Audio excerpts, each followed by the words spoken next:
Opie and Dopey. Two guys that hate each other. Just shut your mouth. I hate them. Shut up. Don't be unkind. Shut up, bitch. Oh, very nice. Shut the fuck up. You're a fine bunch of bullies, aren't you? I'm Opie. I could give a fuck. I'm Jim Norton, and I'm on the radio. Shut up. The Opie and Anthony Show. It's all about fun, fun, fun. I'd love to spit in your face. I will fucking kill you. Shut up, stupid. I'm just a zilch and I know it. Who cares? We're trying to do a fucking radio. I know what we're trying to do. I'm sitting here across from you. I understand that. The Opie and Anthony Show. Despicable asshat. These dummies that work for us, you guys stink. Ben looks like a tall baby. Always laughing in the wrong places. Ben, where's the coffee? He rocks. Hopefully he's going through a car wash with his mouth open. And there's Steve. Steve is a piece of garbage. And you stink. You are cordially invited to a robbery rape. This is family entertainment. This show is a disaster. The Opie and Anthony Show. If you have any poo, fling it now. But enough of this palaver. Let's get the show on the road.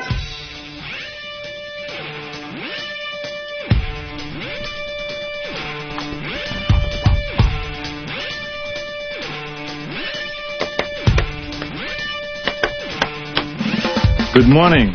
Good morning. Good morning. Good morning. Good morning. Good morning. Hi. Hi. Hi. Hello. How are you? I'm all right. How are you? I'm all right. How are you? I'm all right. Good morning. Good morning. I would like to just get to know you.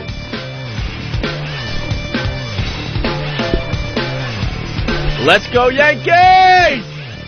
Ooh. From the Mets fan. Well, the Mets are done, you know. Yeah. Time to jump on another team. One of the great things about living in New York. Plenty of choices. Plenty of choices. You guys have like 80 teams in each sport. That's true. Yankees, Mets, Giants, Jets, whatever. Yeah, whatever. One loses, you could jump on the bandwagon There you for the go. other. I'm just adjusting everything. A little frustrating. Is that, everything seems okay? For you, maybe. In my phones? No?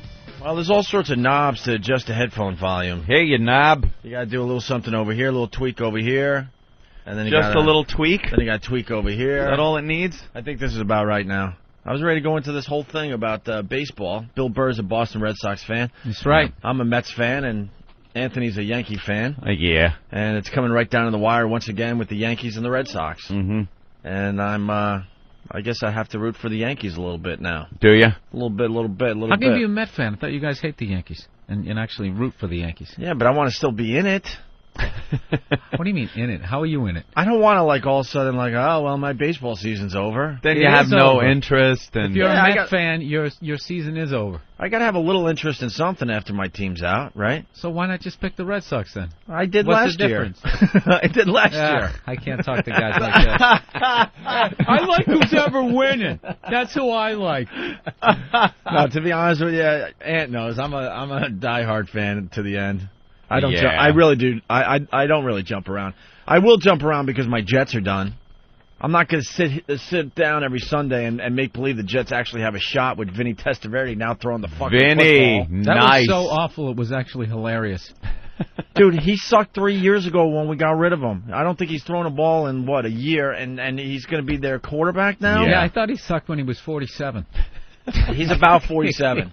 I don't care what he's telling people. He's about 47. How old the He gentleman? has to be in his early 50s. He's got to be, man. I remember him. Didn't one year he was on the White House lawn with like Jimmy Carter after a successful season? Yeah, Jimmy ran like some kind of little hook pattern, and Vinny. Yeah, his first pass was to like Gale Sayers, I think. Gale Sayers. So I will openly admit I can't sit there and fake it. My Jets are so done. Is that a picture of him on the cover of Sports Illustrated? Cover of Sports Illustrated. What year is that? 1972. Are you stop? Yeah, I don't know. Like He came out in 86, like 86, yeah. out Look of at him. Miami. You get a close up on that hand holding the football, and you'll see that there's a mood ring on his hand, wearing a mood ring. It's blue, so he's in a very good mood. Oh, my God. That's People getting shot at Kent State in the background. Pet Rock, new craze? Yeah, really. Browns draft Testaverde. I actually thought, as a Pats fan, I was worried about the Jets. They picked up Ty Law, and I always thought Pennington was good. He just always got hurt, Yeah, well apparently again. They brought Chad back way too early, and they're just starting to say that his career might be done. Could be a career-ending injury. And then Jay Fielder's down, so now we got Vinnie Testaverde and some. It's just a ridiculous. And you got some guy Brooke. Yeah, exactly. Some guy. Exactly. And I didn't really want to follow hockey rough. because I'm a little bitter because they were on strike for a while. They don't call it a strike, but aren't the fans supposed to just uprise and not pay attention to a season after a strike or a lockout or whatever they want to call it? That old gag. I know. Never works. Major League Sports, they're so onto us. Mm-hmm. They know we're coming back. When they come back from strike, I'm out. It's going to hurt them in their pocketbooks. Let's make it hurt in their pocketbooks. And there they are. Can I have 10 years worth of season tickets? Then all of a sudden, like maybe the first game, there's 1,000 less people, and then the rest of the year, they sell out. Somebody jumps out of the stands and throws the fake money. We're hacks at this point. Yeah, exactly. You know what it is? They know we have nothing better to do. Right. You look in the stands, nobody's going to start reading. Nobody's going to learn the second language. We're losers. And then the second a team starts really doing well, you think they're going to play to just an empty arena? Right. Of course not. You know how fucking hilarious would that be if we actually stuck with that? Had a set of balls that just didn't go. Yeah, the team's like huge rivalry and doing very well, and it's just empty. There's nobody there. Players lose their big houses. Yeah. Every time there's a strike, though, there's one stupid fan they interview on TV. I'm starting a boycott. Yeah. We're not going back. We're going to show them that it's about the fans. Right. Yeah, like your seat will just remain empty. And he's outside the stadium with his little boycott as he's getting trampled by the people entering the stadium to get tickets. Fucking zeros we are. Just losers. We have no morals when it comes to this There's stuff. no way that we can. Yeah, there's no getting together, people, for something like that. Do you understand they canceled the hockey season last year, and not only did they not lower the prices, they raised them. Yeah. And people are there. Will still show up, I think. Now, of course, the Rangers and Islanders played a preseason game at the Nassau Coliseum. They had like some ridiculous number of fans, like 15,000 fans or something for a pregame. That's huge. Preseason Ranger-Islander games are huge rivalries. I mean, you get both teams' fans there. You think they're going to play to empty seats? Do you honestly think because we're pissed off, man? Of course not. For the one person that might go, I'm going to make a stand and not go. There's 20 people clamoring for that seat, willing to pay top dollar. Yeah, absolutely. They've really priced the psychos out of the stands, though. Each year, they just keep getting moved up further and further towards the ceiling. I remember when I used to go to sporting events. When I was a kid, I went to a Patriots-Jets game. This is back like Freeman McNeil years, like Tony Eason, like 83 I went to a game. I was fucking terrified when I went there. Everybody was hammered. I think it was like 2 security guards, one on each side of the stadium. Everybody was just completely hammered. Fuck you fucking suck. I couldn't believe it. And then I remember like literally 7 years later, I had season tickets. And I'm hammered. I think it was 89 when the Pats just stunk. I'm fucking hammered, and I'm screaming, you fucking son of a... And I looked down, there was some little kid looking up at me, terrified. It was like one of those, the circle is complete, like, wow, I've become that guy. You make a good point, though. Going to games like that. I remember going to Shea to see the Jets play many years ago when the Jets used to play at Shea Stadium. And my father having to carry me like luggage out of the bathroom. Went in there to take a leak. To keep you away from the kid touchers? It was just it wasn't even about kid touchers back then. It was just about drunken buffoons pissing on every inch of the bathroom and trying to get me out of it. It was so packed. And then we sat down. I got to watch Emerson Boozer play. Or holy shit. Out there on the field. The Jets were still called the Titans when he went. It was the old AFL. I got to watch old Joe Willie Namath throw a few passes. It was wonderful. Eisenhower throws out the first pitch. It was great. Well, good luck to your Red Sox there, Bill.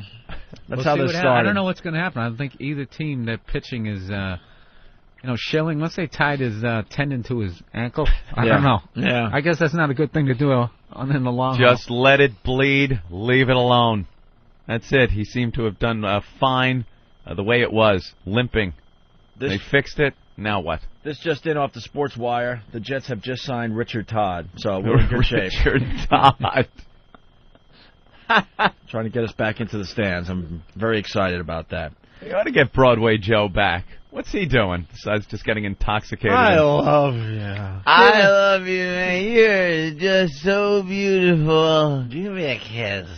Give me a kiss. Did you see that clip? Yeah. That's Don't the best name it. clip Yeah, Yeah, ever. but that was a while ago. That was another thing. Everybody flipped out. It's just like 90% of the people, man, you pull them out of the stands 3/4 into a football game. That's what they're going to sound like. Drunk. Why? Who cares? Yeah. You're trying to cheat on your wife. Everybody's doing that.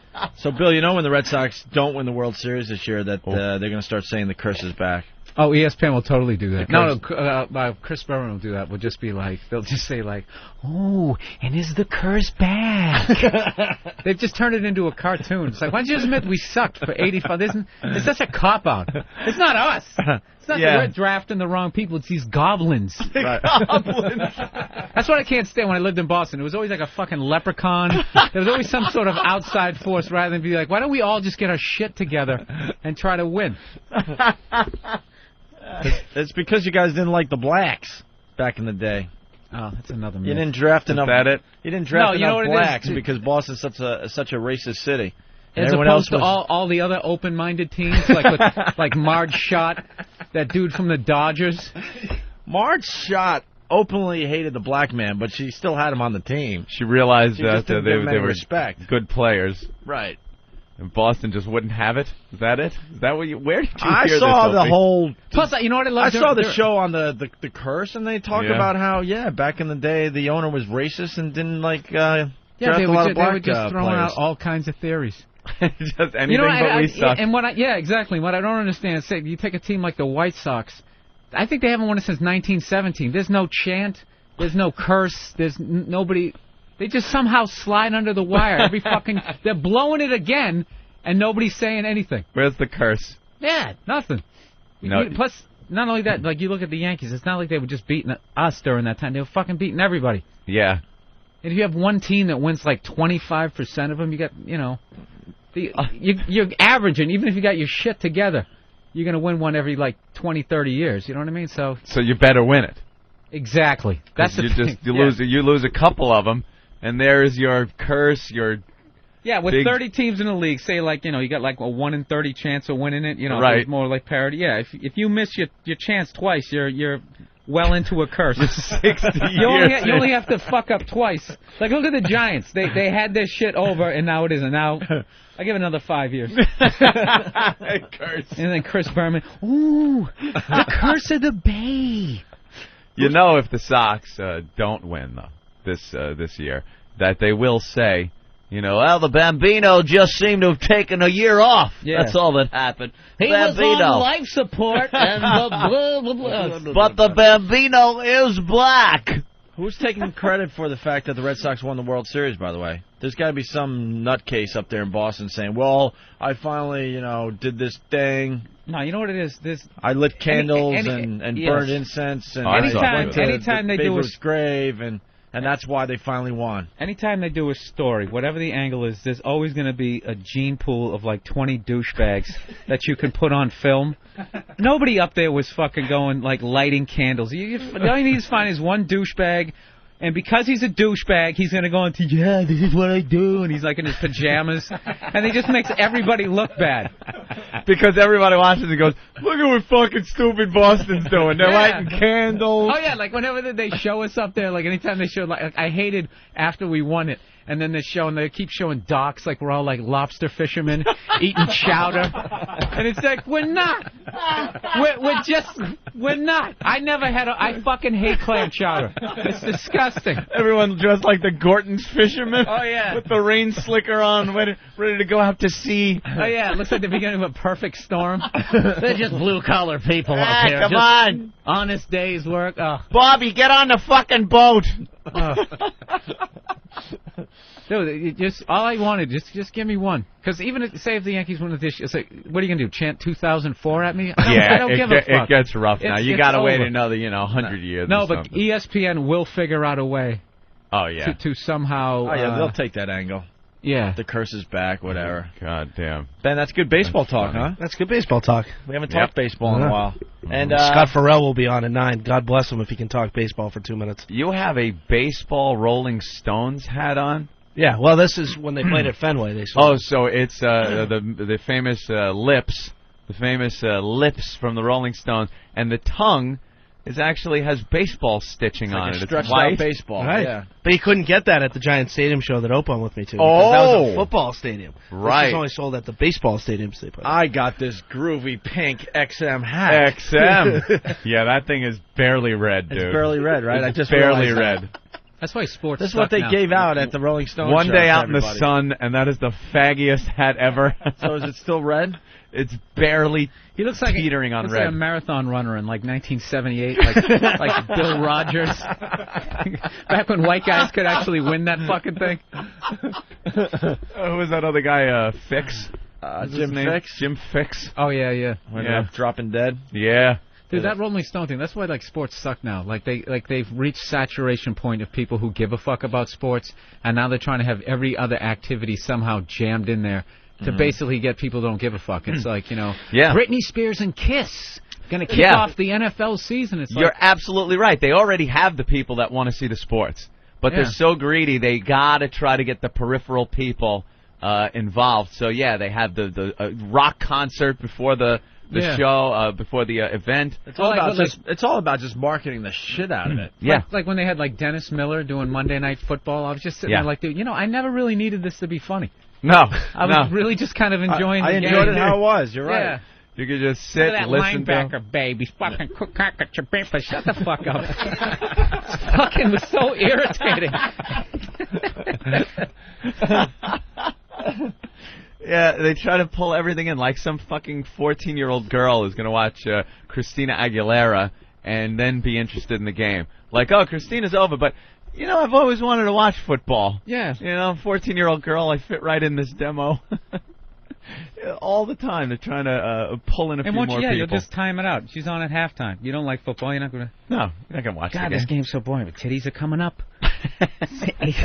So the Yanks lead the Sox by 1, right? 1 game. How many games left? 4. 4 games to go. That's the biggest thing. You want to obviously you want to be up going in. Well, yeah. Well, here it is. Crazy weekend. It's going to be a big weekend. I just did one of those really obvious things. It was an ELO, we call it. Yeah, the ELO. You're going to ELO. want to be up going into this. You want to score more runs than your opponent. I think that increases your chances of victory. We got the audio of Joe Namath. Oh, this is my favorite clip ever. He's like, I couldn't care less about the team struggling. I want to kiss you. This is one of our favorites. One of the all-time great Jet quarterbacks, Joe Namath and Chad Pennington. What impresses you about Chad? I believe everything that anyone else has watched Chad play impresses me. The same thing impresses them. He's a quality, classy quarterback that has a touch on the football. He's not a thrower. He's a passer.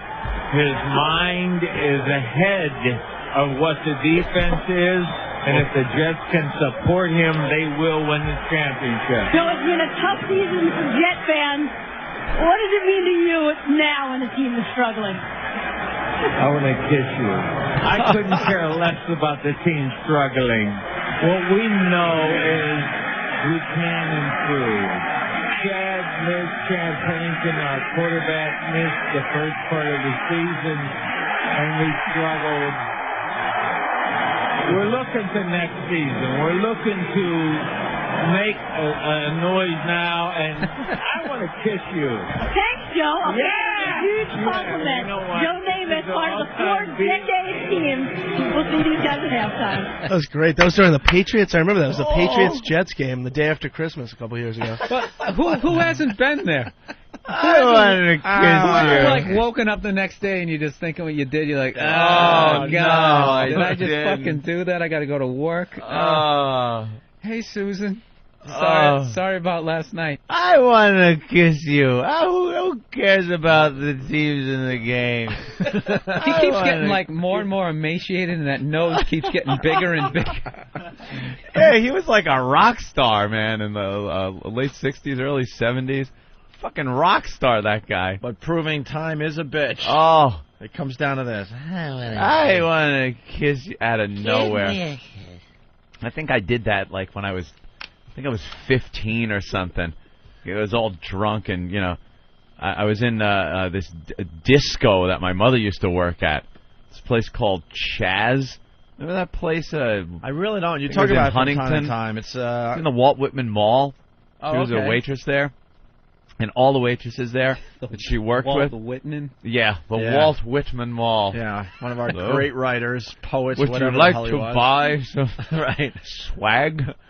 I always laugh Walt when dumb things are named after great Americans like that. Walt Whitman Mall. He accomplished a lot in his life, and now he's just going to be remembered as as a mall. Oh, I know. I was thinking of Slim Whitman. That's what Oh, I was wow, thinking that's a little different. That high-pitched yodeling guy. It's even worse that it's Walt Whitman, though. That, like, this guy, you know, he's an American icon, and I'd slap his name on a fucking Macy's.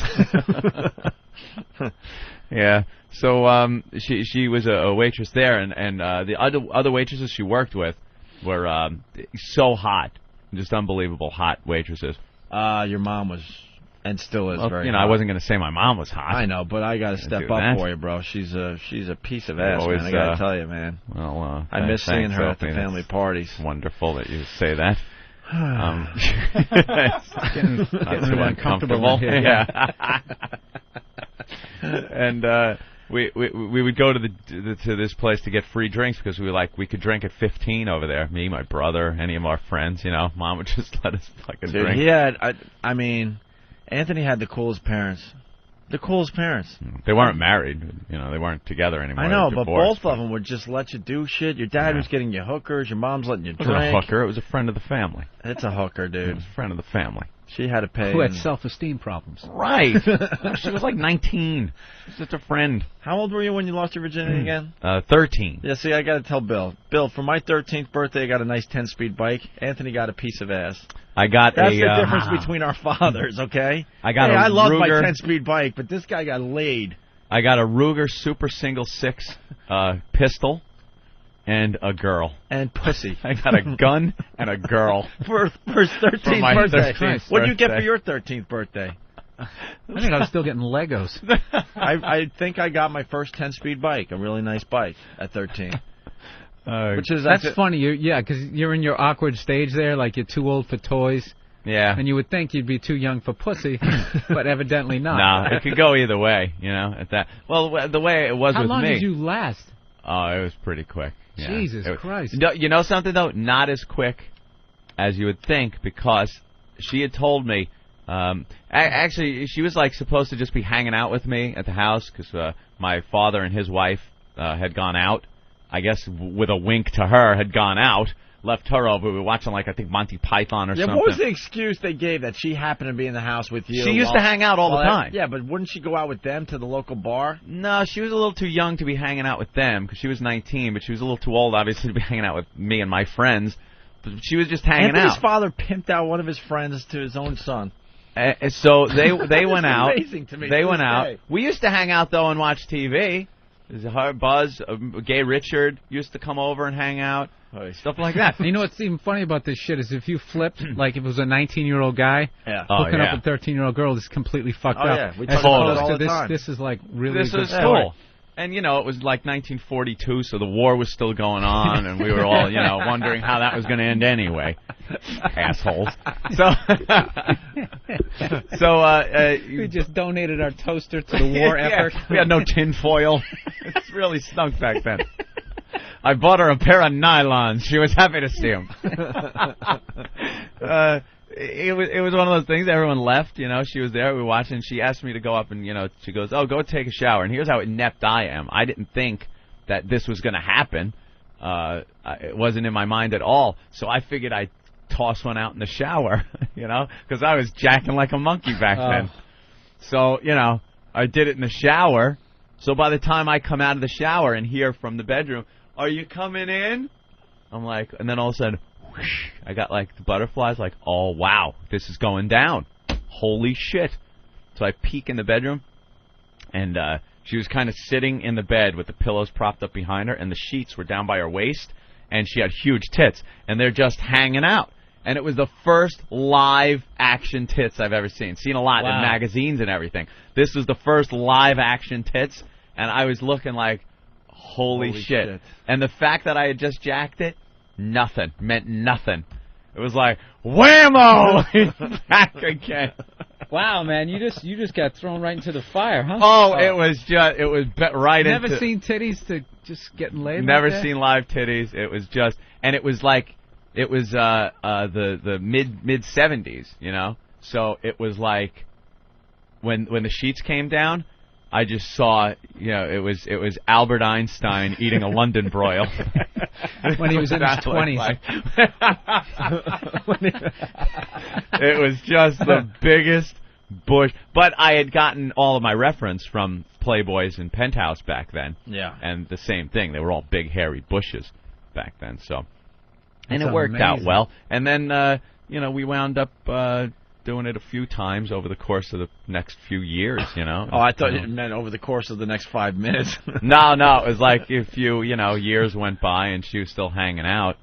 So a few years, you know. I just love that never saw live titties before, and that would have been victory enough. I know and that exactly. To me, that was just like I won right there. That's getting thrown in the fire. That's like that third string quarterback for the Jets. Right. You know, beginning of the game, he's like he's holding a clipboard like he's fucking drawing pictures and shit. Headset. Yeah. You know, that's it, right? Trying to look busy so no one notices that he's doing 7 plays nothing. later, he's fucking in there. And then the next day, I was, you know, in junior high. I was in my little junior high class. That's what I was going to say. At Marco Forster Junior High. How do you even... You got to be jaded. How do you even go to school the next day? I was a changed man. I walked with a new stride. I looked around, looking at my classmates going, you don't even know what a pussy looks like, motherfucker. Don't even try to talk to me. That is so weird. They're all what were they talking about? Dumb stuff. And you're like, I can't... They were talking, about anymore. You know, the conversations, maybe not the very next day, but over the course of time, you know, the conversations would come up of girls and sex and things like that. And I kind of kept it under my hat, though. I really didn't talk about shit like that. I would just listen to what they were saying, and I didn't be like, dude, I got laid and stuff. Right. You know, it's just one of those things. I want to kind of keep it on the... All right, back to your mom and her hot friends. Oh, yeah. So it was like 15 or so at the time, back in New York, and used to be able to go to this disco, Chaz, and it was such a bittersweet thing because we did not want to set foot in a fucking disco. It was like the worst place you could be seen by your friends. All of my friends, we were into hanging out in the woods, drinking Jack Daniels and listening to Charlie Daniels and Molly Hatchet. But you got to think 15 at a disco is still cool because you're 15 in a place that serves alcohol. Yeah. Well, that was the sweet part of the bittersweet, and the fact that the chicks were just dressed unbelievably hot for the time and doing coke and everything like that, and we were able to drink, you know. So, dude, he's 15. I wasn't even allowed to, stay out after 9 o'clock at 15. So I'm doing some shots and shit, and this one waitress that worked there was really hot, and I'm talking to her. And this is the whole thing, the just embarrassing part of this whole thing was I'm really thinking I'm doing well. I'm 15. She's like probably 27, 28, like that, really hot. And I'm 15, a hammered 15. And she's talking to me just to be nice because I'm Rose Kid, you know, and, you know, she's just being nice. And at one point, I just went, I love you, and I leaned over and knocked all her drinks over. She had like a tray of drinks. I went to like kiss her, and I go, I love you, and I lean over, and she like backs off, and I knock all her fucking drinks over, and everyone's laughing at me. Oh, it was so embarrassing. He's doing this at 15 years old. I was wrecked. I know people got like... doing coke. I just kept shaking that movie Over the Edge with Matt Dillon, all those kids. Eat it, you stinking pig. Oh man, shit! You certainly lived a life, bro. It was a very adventurous childhood. I do remember the older woman thing, thinking that she actually liked you. Because my uncle, just no at my grandma's beach house, we went there every weekend. My uncle had a bunch of friends his age, so he's about 12 years older than me. I was about maybe 11 or 12 at the time. So these girls are wandering around in their mid-20s in bikinis and stuff, and one paid extra attention to me, and I'm 12. 12. So when you said, in my stupid 12-year-old head, right. I thought I had a shot. You got a shot. She's a fully developed woman. I'm 12, barely starting puberty, digging holes and stuff, at my grandma's beach house. And I remembered that's so weird. You got a shot. All of a sudden, something happens with your wiring inside. You're like, I think I might have a shot at this. Yep. And she was going off to go smoke pot with my uncle and drink beers, and I have like basically sippy cups and but for some reason somewhere inside I'm thinking, oh my God, I have a massive crush on this girl and I think she likes me, because then she would pay attention to me and talk to me a little bit, but she obviously, now looking back, she was just being nice, because she was hanging out with my family. Yeah, that's what it is. They're being nice. To me, it was like, this is my dream girl, and I think we're going to get married. She really likes me. She really likes me. What a dope. Yeah, you got to grow up. Every guy still... Joe Namath still thinks he has a shot. See, do you hear him? A few drinks in him. I love you. This is going to work, man. Me, her. He's got the whole thing planned out in his head. Well, we got audio from the Vinnie Testaverde press conference. It's quick and painless. I love you. No, not that one. This is my favorite football team, the New York Jets, and I'm gonna do as well as I really can. Oh, we are so fucked. God, we were applauding 3 years ago when we got rid of him, and now he's back. He's back. You got to be kidding me. Once again, after I left here last year, I always thought it'd be a one-day contract and retiring a New York Jet. But it's really good to be back. I'm excited. I'm happy. I'm nervous. I'm anxious. All those feelings of coming back and playing for the New York Jets again. These motherfuckers. Okay, here comes the instant feedback. It was bad to spill all her drinks, Anthony, especially since it was prohibition at the time. Anthony, are you guys sure you weren't 15 going to a speakeasy? Ant, you sure were the luckiest boy in the 48 states? Classic. Assholes. Oh, we're convinced you're a vampire at this point, so. No, her name wasn't Ruth Buzzy. Her name was Christine, and her nickname was Buzz, for any trivia experts that want to put together the O&A trivia game. All right. Let's go to another clip of Vinnie Testaverde. I knew I would have well, let me put it this way. I was hoping to have another chance to play, to be a backup for some young quarterback. Eli Manning, for instance. That never happened in the offseason. I wanted to go to a team that was the right place for me, was the right situation, and there really there wasn't any until I got the call from Mike until Tannenbaum. Desperation set in. You sound very confident. But I did get some calls in the off season to go to other places. They just weren't the right fit for me, I felt. When those 18 quarterbacks went down. Yeah. All of a sudden. All of a sudden. Just saw my... All of a sudden I was the man again. Jeez. Yeah. Oh. Jeez, that's... Well, I left here last year to go to with the Cowboys, and I was just thinking, well, maybe, because I wanted to leave last year when I did, maybe the organization, and especially Herm, because I've always had a great relationship with Herm, felt like maybe I didn't want to be here. So I thought, let me just give Herm a call and say, Herm, I'm here if you need me in whatever capacity, come in and work with Brooks and get him ready, or as kind of like a coaching mentor, or to come in and play in whatever capacity that may be, whether it's to actually be the starter or to be a backup. Wow. We're all so excited. This is great. These bastards. Hey, Ant, don't you mean you got a musket for your birthday?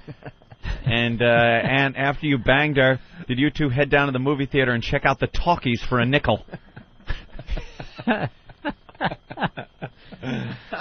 The last Vinnie clip. Playing a lot of Madden football with my son. Now, but seriously, I've been working out pretty good on a regular basis. It's kind of my lifestyle anyway. I wouldn't say that I'm in complete football shape, but I think I'm in better shape than probably a lot of people would have thought. I've been throwing probably twice a week for the last month and a half, just kind of thinking that something might come around. Great. Twice a week. I still need to get in football shape, which was my main focus and concern always. But again, sometimes when you're excited about something, you can overcome a lot. He's been throwing twice a week. Twice a Holy week. shit. That's great. I think I threw twice a week. That's what I'm saying. Most guys in their 30s are throwing twice a week on the mostly on the weekends when they're playing their stupid tag football with their friends. I know, he's in the backyard with his son throwing like a Nerf football. Right. Now all of a sudden he's ready. Let's go to Rick. What's up, Rick? Opie, I gotta get on to you, man. You just summed up the entire difference between you and Anthony. Yeah. Anthony at age 13 looking to get laid. Opie at age 12 looking to get married. This is what leads to Java locks. Thank you, sir. You're welcome. All right. Rob L. from Jersey told me Anthony Kelly Leak Cumia. Kelly Leak. You know what sums it up? I'm starting to get the impression that Anthony was you were very mature for 13. Yeah, I was. I went really quick from like 11, 12 to that kind of thing to 13, 14, where I was a lot more mature than my peers. I was one of those guys that reached puberty like really, really late. Really? I was convinced I was going to be voted class shortest.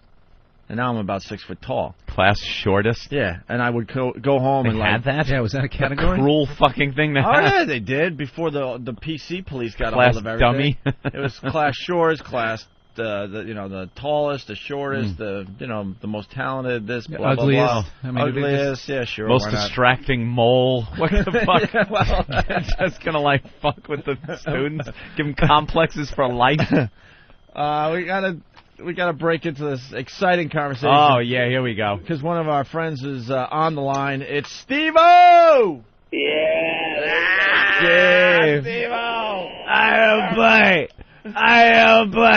I want. Steve, did you see? Yeah, dude. Did you see the clip? I did not. I woke up just in time to catch on TV with no recollection of. And I mean, dude, I'll tell you what happened, dude. We worked it out with the producers. They're like, all right, what stunt are you gonna do? And I was like, well, I want to do this tablecloth stunt. They're like, well, we want something more classic Stevo. And I was like offended, you know. Yeah. So I was like, all right, well, I'll tell you what. I'm gonna get crap-faced. You know, see how good. Oh, you're on satellite radio. Yeah, you can say shit-faced. Shit-faced.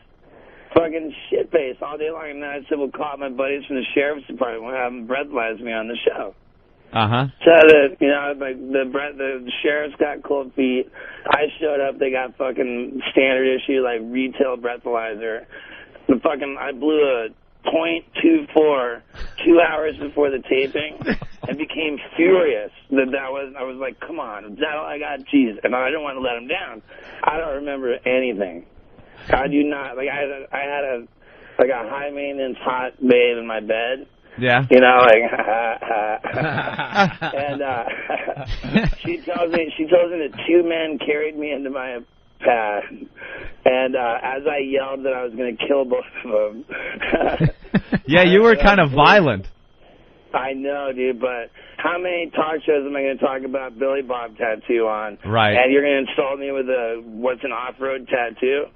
You know, we're working on getting people to figure out what this show is, not like my tattoo I had for 3 years. So you actually, you were so hammered, but even through your being hammered, I was so hammered. he was getting angry at some things that just make him angry. Yeah, I honestly cannot remember. Like from 2 hours before the taping, I can't. Steve, I got to ask you again, though. Have you seen the clip of you on this show? Of course, man. I saw it and I saw it and I loved it. And you know, I was still wasting me. I got carried into my house at 6 a.m. Or no, I'm sorry, 6 p.m. 6 p.m. I got carried in. I fucking passed out. And then 11 p.m. I wake up. Wake up at 11 p.m. My life sucks so bad. I take 3 Aleve, 2 Tylenol PM, and a bar and a half of Xanax. A bar and my life just sucked. I watched the show, and I was like, it was like a piece of good news to me, like the show. You know? What did you do to your leg? It looks pretty rad. Like, I get a scar. Yeah, you put your foot right through the top of his table. Well, yeah, I mean, like, you know what? Jimmy Kimmel would have handled that. Jimmy Kimmel would have turned that into gold. All they needed to do was hand me a breathalyzer, and it was a victory. Even though, you know what? Yeah. The producers emailed me. They got the highest ratings they've had so far. I'm sure. Of course they did. And, like, I don't want to, like, well, I got to spill some beans for you guys. Yeah. I just sold a 10-episode series of my very own television show. And A&E? Yeah, intervention, No, I'm just kidding. But it's the same producers that did every season of Real World, every season of Road Rules, every season of Paris Hilton Simple Right. Life. Richard Branson. That's a good production company. God damn it. Yeah, Bean and Murray, yeah. Now it's Camp Stevo. Camp Stevo, and what's going to be the premise? I'm running a rehabilitation center for uptight parents in a summer camp setting. Summer camp setting. Damn it! Now that's the That's TV the idea. side of a bus. That's the side of a bus. No, dude. You walk away from me. You're walking away from your own kids, pal. I'm going to force people into a better relationship with their kids. Are they going to have to maybe deal with you and realize how easy they have it with their own children? It's less that than it's just like, look, you know, if you cross the line in the sand, then I'm going to say, all right, you know, we need to have a conference. They're going to walk in, and at the push of a button, they're going to be looking at a huge screen with their little kid's face lighting up when they find out they're on the phone with Stevo. I'm going to tell them their parent sucks, they're a loser, and that they're, you know, like, I hope that they watch it with their parents, and they're gone, you know, like. That's kind of a gnarly line in the sand, and then there's, like, cash bonuses for, like, college funds. It's pretty gnarly, dude. It's pretty gnarly. And Well, congrats, man. That's pretty cool. I was kind of bummed, you know, until I saw page 6, where I was like, hell yeah. Dude, were you trying to choke Adam? I wasn't trying to choke him. I was just... to be honest, you would know better than me. I can't remember. Because it just really sounded like he was gasping for air. Yeah, we're going to play the audio in a minute here. When you watch footage of yourself that you don't remember, it's weird, let alone watching it on national television. Yeah, I can only imagine. You know, I'm not sorry. He's not sorry, I kid. love it. Good. Not at all. No. Wow. Yeah, you are hard fucking core, man. Hey, dude, your producer guy called me up. Love that guy, even though he's gay. He says you guys have 5 million people listening right now? Yeah, we just hit the 5 million mark. Is that through the course of the morning, or is that at this time right now? Right now we got about maybe 78 listeners. 78. I like that about you guys. And then it grows from here. So, you know. Yeah. Well, if it means anything to you, I've been really pounding a lot of meat sockets. You know, I've just been parking in the pink zone. Wait, what happened to your really hot model girlfriend that we talked about last time you were here? Our careers became the priorities. Is that it? No one's taking credit or blame. Yeah, there you go. Yeah. But you're getting some now. And who was the hot chick you had in bed when they? Man, you gotta say hi to my baby. My baby's coming. 5 million people. Ooh. Hello, how are you? Hi, Stevo's baby. What's your name? My name's Megan. Megan, and you were in bed waiting for Stevo when he was tossed into the hotel room? Yeah, actually I was in the bed and I can hear him yelling from the bottom hall, and I was in his bedroom, and it's pretty far distance, so... Were you scared for your life when he came in? Because he was pretty hammered. I was more scared for him, I think, at the time. Did he puke? He was bleeding everywhere. Did he vomit? No, he didn't vomit, actually. That's a hardcore motherfucker, man. Yeah. Yeah, he is. How did you guys meet? How did we meet? Yeah. He wants to know how we met. Oh my God, dude. Oh my God, we met in the seedy underworld of West LA. And the house we met at was just actually had the door kicked in by the ATF today.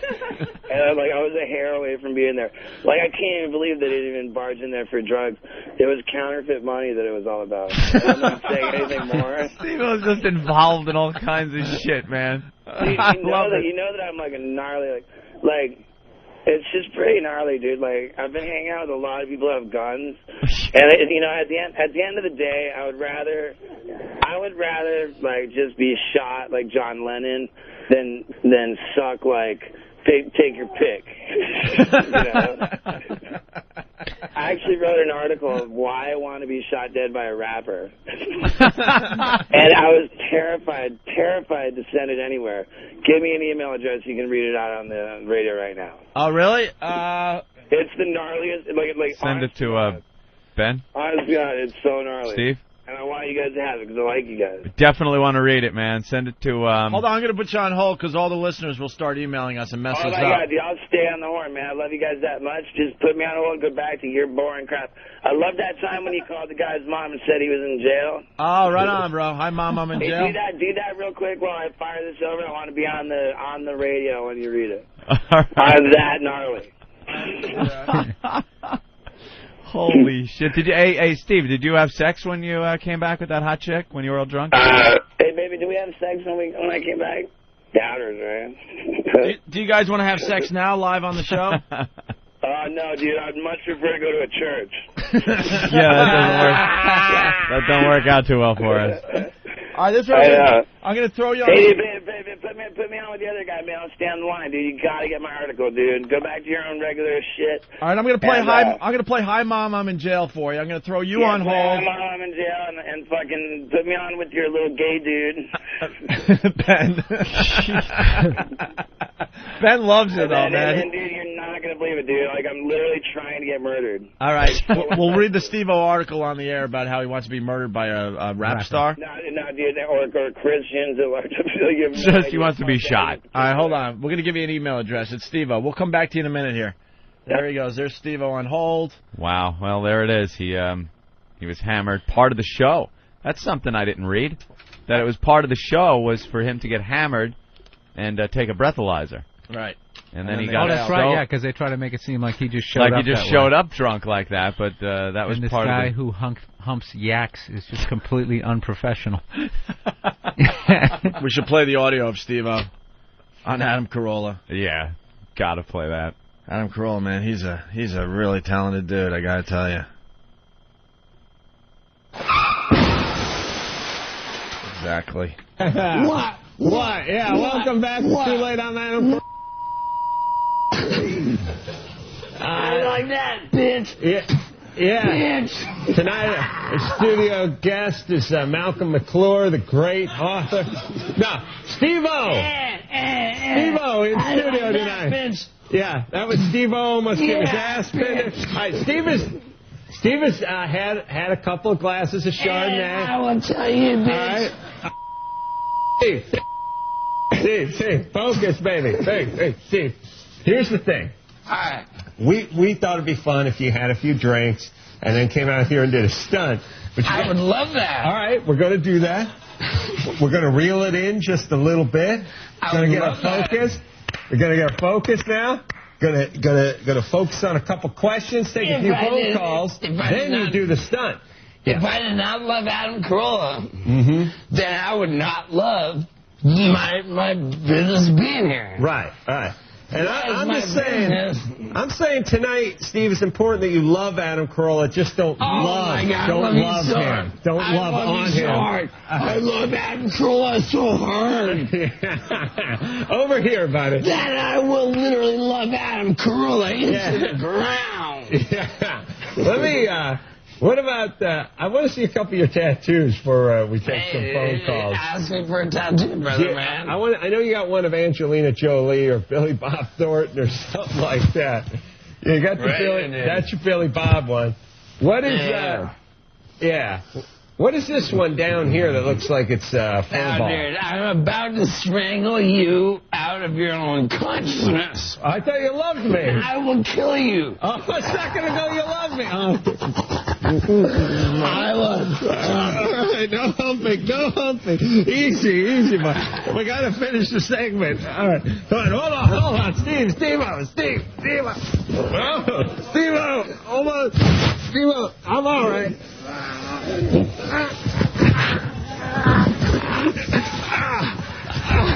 All right, Steve, let's go to the phone, buddy. You ready to take some phone calls? Come on. You know me. No, let's take some phone calls. Oh, okay. Oh, my mic flew off, so I got to use this thing. All right, this is great. I feel like Geraldo. No, Steve, don't break the Steve. All right. Steve, that was a rental. I like that. That was a rental, Steve. I like that. That was a rental. All right, yeah, Steve. Bitch. Steve, hold on a second. Here, I'll tell you what I think we should do. Yeah. I was going to take some phone calls, Steve, but you're not playing. You're not playing along. I don't play. If you can mind your P's and Q's, I don't play. We can take a couple of phone calls and do a TV show. I don't play. Otherwise, we're just going to take a break and call security. I don't play. All right. I don't play. All right, so we'll get security. We'll run the rest of the Jimmy Kimmel show. And we'll be right back after this. Oh, watch out, Steve. Steve, watch out. And there you have it. If you want to see the video, it's up on opieandanthony.com. Stevo losing it on the Adam Corolla show. I don't play. Stevo. It's practically as rad, just audio, as it is to watch it. Dude, you were so fucking hammered. when you get, I love when someone's drunk and they get on that one thing like that. I don't play. And it just keeps going and going and going. Stevo, you're a true rock star, my friend. Can you imagine how much worse it could have been? I just wish you tipped him over. You're about to find out. Dude, I emailed that suicide note. It's called Suicide by Journalism. All right, we're waiting for them to print it up and bring it in here. Yeah, I'll read it to you, you bastards. All right, go ahead. Yeah, I'm pretty drunk right now, to be honest, you know. Yeah, you're going to crash it. They said you're going to crash it at 5. The Barnes Annex is definitely competing with the illegal street narcotics. But not so much that I can't deliver. Hey, dude, what's up with Wild Boys, by the way? Oh, man, dude, I'd love to brag, But I got... That's a question mark for right now. Why is that? The show's hysterical. I know. It's just a fuck MTV too, man, if you know what I'm saying. We decided on a bigger presence. Yeah. And I can't elaborate. Okay, here it is. It's called Suicide. All right, here we go. Stevo. Okay, in an email to Johnny Knoxville, I said, Knox, I wrote some stuff about you in this amazing article. Any tips on how I can sell it to Rolling Stone? Suicide by Journalism. Why I want to be shot dead by a rapper. Hey, Ryan, I'm talking to 5 million people. Here it is, dude. I often say, I don't want to live long. I want to live fucking forever. And it's not some kind of joke. The fact is, our only real instinct is to survive, and we, all of us, are going to wind up dead as fuck. I like to think that once we're all dead, future generations will giggle at video footage of the sillier things I didn't like. In July of 2004, I walked into the G-Unit studio, had $750,000 worth of jewels draped all over me, and proceeded to say many things on a mixtape to deliberately jeopardize my life when 175,000 copies of it were distributed in the first shipment. I started beef with people I knew nothing about, except that they were genuinely violent criminals. Why would I do such a thing? Believe it or not, it's because I'm scared of 2 things. Anticipation of death coupled with prolonged agony and suffering, and the depressing likelihood of sucking in my life once I pass my prime. I'm already 31 years old. The wrinkles are kicking in. and I want to do my best work, then get shot without seeing it coming and be dead before I hit the ground. That way, I will have my legacy forever intact. Unlike Christian Slater, who begged me for cab money the last time I spoke to him. Did I just write that despite the fact that I know Christian Slater has been known to carry loaded firearms through airports? That's fucking right I did. Come on, Christian. Bring it. I'm ready to die. Now that I'm warming up, let me explain why I'd rather be Old Dirty Bastard than Flava Flav. ODB, bless his heart, was never a hypocrite. He was far more violent in his personal life than he ever was in his art. And he died doing what he loved, drugs. ODB was merrily rapping away in his studio after having swallowed a twisted-up sandwich baggie of powder cocaine, which had begun to leak, when he instantly died of a heart attack. He did not suffer, and he will live forever as the king of being what he said he was, a filthy motherfucker. Yeah? Yeah. The hell? Oh, no, what happened?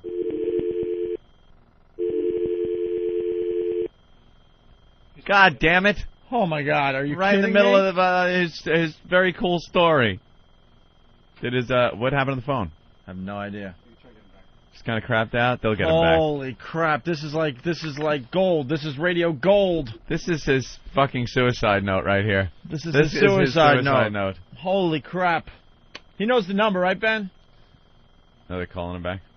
All right, we'll get him back Maybe on. this is part of a stunt. You think? Just offed himself. He does seem like the kind of guy that kind of wants to die. You know? It seems like he has it planned out. Yeah.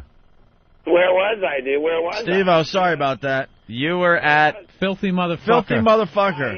Oh, yeah, ODB, bless his heart. He died, all right. He did not suffer, and he will live forever as the king of being what he said he was, a filthy motherfucker. I don't see Flava Flav as much of a threat, so I won't waste many words on him. I'll just say 911 used to be a joke. Now look at Flava Flav. I think we all know that Sean Diddy Combs isn't at all scary. But I've got beef with him.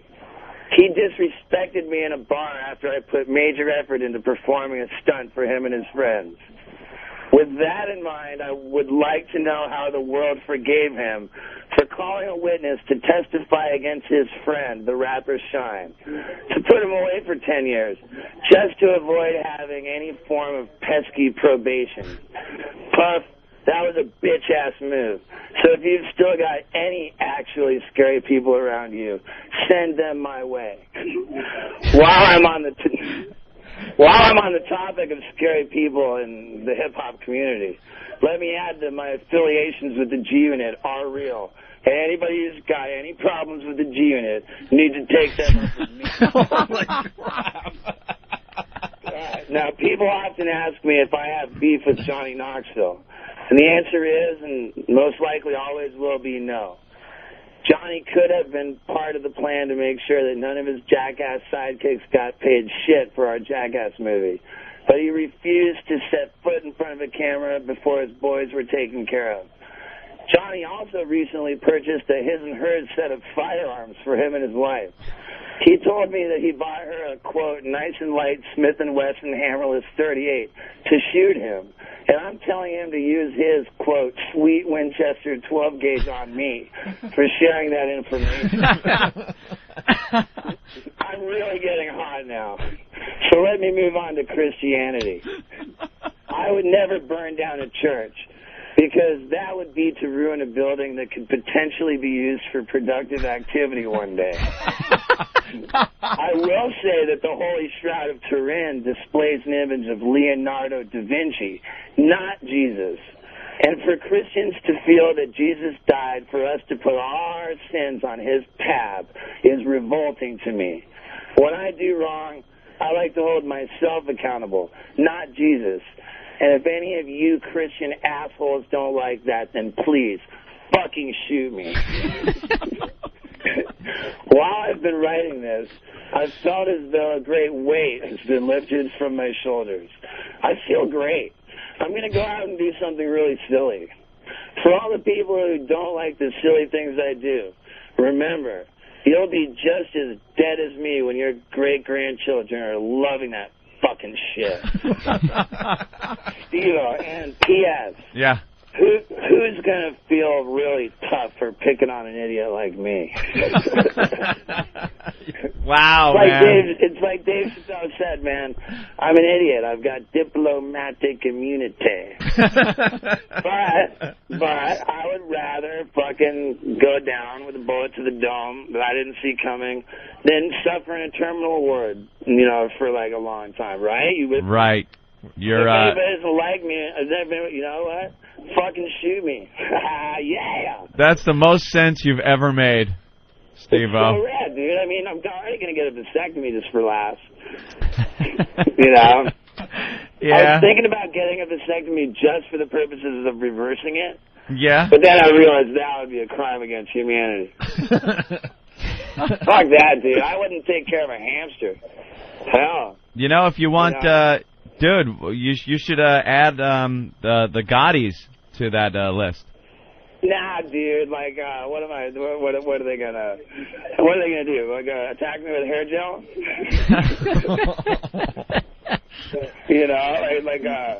Is her mom gonna give me a bad write-up?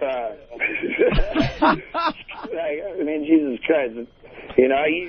I just read my own words. I'm a wordsmith. I love it. We're going to post that on our website for you, Steve. That is very cool, man. Well, yeah, I emailed it to you, and I honestly didn't get on the horn with you guys for my health. Hey, what do you? I don't take satellite radio seriously. Yeah, I really don't. The odds that any of the murderers that whatever, dude, they don't listen to you guys. You got nerds listening to you, pal. We're on in the Escalades, my man. That's right. We're on in all the Escalades. But dude, the chances of you guys beating my page 6 coverage for my Adam Corolla debacle. Yeah. I'd say you're up against the wall trying to kill me today. Yeah. We'll try though, Steve. We did pretty well with our press coverage over the years. Do try, man. Do try, because I do not want to discount my legacy, man. I'm not gonna pull a fat Elvis on you. No, we don't want to see that. All right. I really, genuinely not, dude. I'm not, whatever.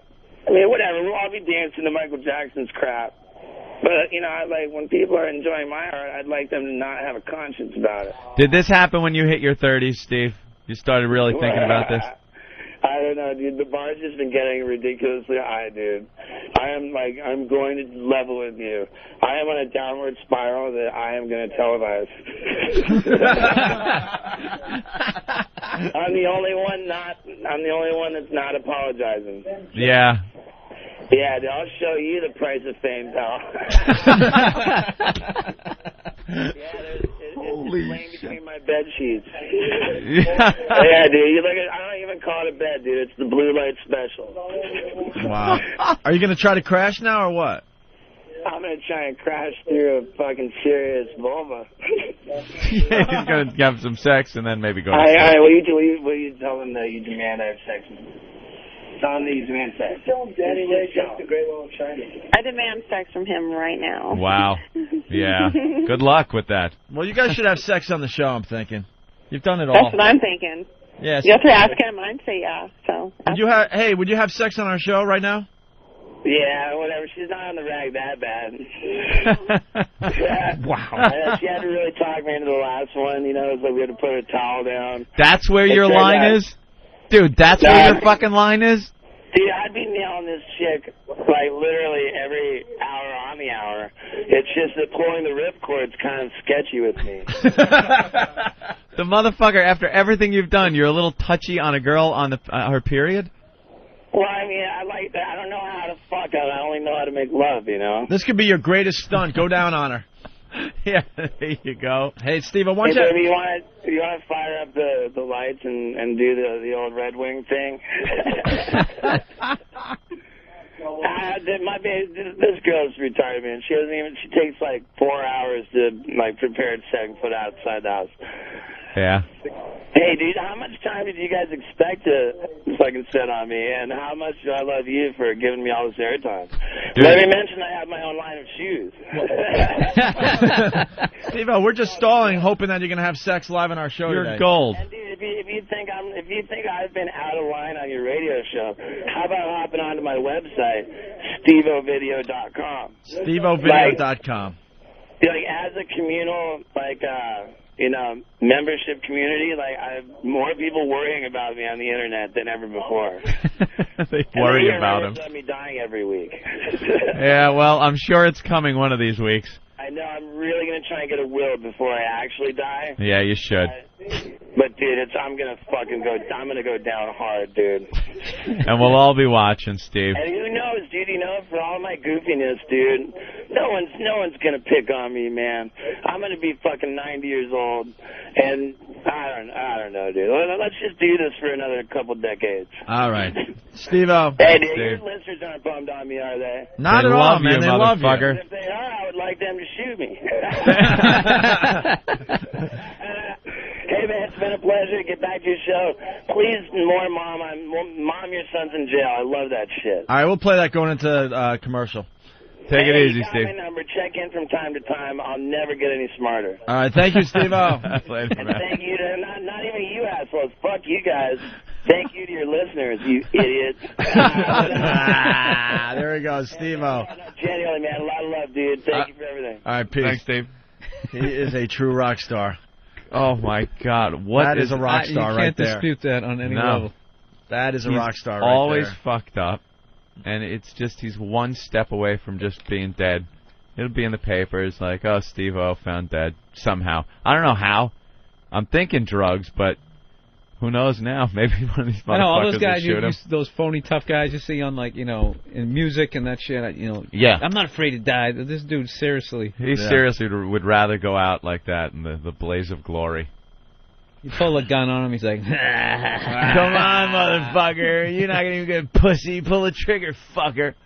All right, we're going to take a break. As we go to break, one of Steve-O's favorite things that we do from our Demented World CD, Hi, Mom, I'm in jail. Jason, are you ready to play Hi, Mom, I'm in jail? Yeah. You got a good story? Yeah. What are you going to tell her? I'm going to tell her I had marijuana. I got caught by the cops. Will that piss her off? Yep. All right, let's give her a shot. Drugs. Hello? Mom? What? I screwed up. What? I'm in jail. Why? Possession of marijuana. You're kidding. I don't know who to call. Should I call Uncle Mark? It's my one phone call. Should I call Uncle Mark or something? If this is your one phone call, I'll have to call him. What do you need? I don't know. Call is being monitored, ma'am, by the police department. Okay. What does he need what does he need to do? The judge came in and set bail at $10,000. It's a very serious offense. He was $10,000? Well, if it was a joint or two, it'd be one thing. He was caught with 12 kilos in his trunk. They obviously trying to deal. So he's being arraigned as a dealer and not as a user. Okay. Okay, when is all this and where is he and where can I come see him? I'm in Cambridge now, at the Cambridge jail. We're going to bring him to one of the city jails. Okay, how can I get directions to get there? Can I get there, talk to him, tell me what I need to do? I'm in Pittsfield, Massachusetts. Mom, what should I do, like a lawyer? Yeah, you need a lawyer? Well, he's been crying like a girl, too. Well, I got to get to the bottom of this. He's a very good person. I've heard that before. It's more of that bad parenting. I've seen this before with these kids. They run the street. They're running around the streets like wild, and now they're selling drugs. Did you know your son was doing this? No. Not to mention with the being found with the prostitute in the car in the combat zone. That's what is that all about? Don't even deny it, son. Okay, please. He's already given a full confession before he even talked to a lawyer, which just shows how smart he is. Okay, Sonny. I didn't know what to do. Okay, officer. Yes, ma'am. Please help me, okay? I'm in Pittsfield, Massachusetts. I'm 3 hours away. Please give me directions of how to get there and where you are, and I will be there. Well, by that time, he's going to be transported out of here. I'm not sure where they're taking him, but I'm sure which jail we do take him to, they're going to like him real good there tonight, if you know what I mean. Oh. He's pretty good looking. Yeah, he better not drop that soap, if you know what I mean. Please, I think sir. Bubba's going to like him in the shower room, if you know what I mean, ma'am. Listen, officer. Yes, ma'am. You're a good family, blah, blah, blah. I've heard it before, miss. I've heard it before. Okay, you've heard it before, but all right. Oh, he's had I enough. can't let this He's go had anymore. enough. He's had enough. Mom, you're on the radio. Oh, my goodness. Mom? He couldn't take it anymore. Mom? What? You're on the radio. Huh? It's a joke. Oh, Jason. Happy Mother's Day. Happy Mother's Day, Mom. Who is this? This is Opie and Anthony. We do a radio show in Boston. Well, he is a good kid, but he's written out of the will. Do you realize who you hired? Opie. He's a disruptive influence. Anthony. He happens to be a dwarf. What horrible people. Our new bosses said you guys can get as crazy as you want. They keep creating new ways to celebrate mediocrity. The Opie and Anthony Show. It's psychotic.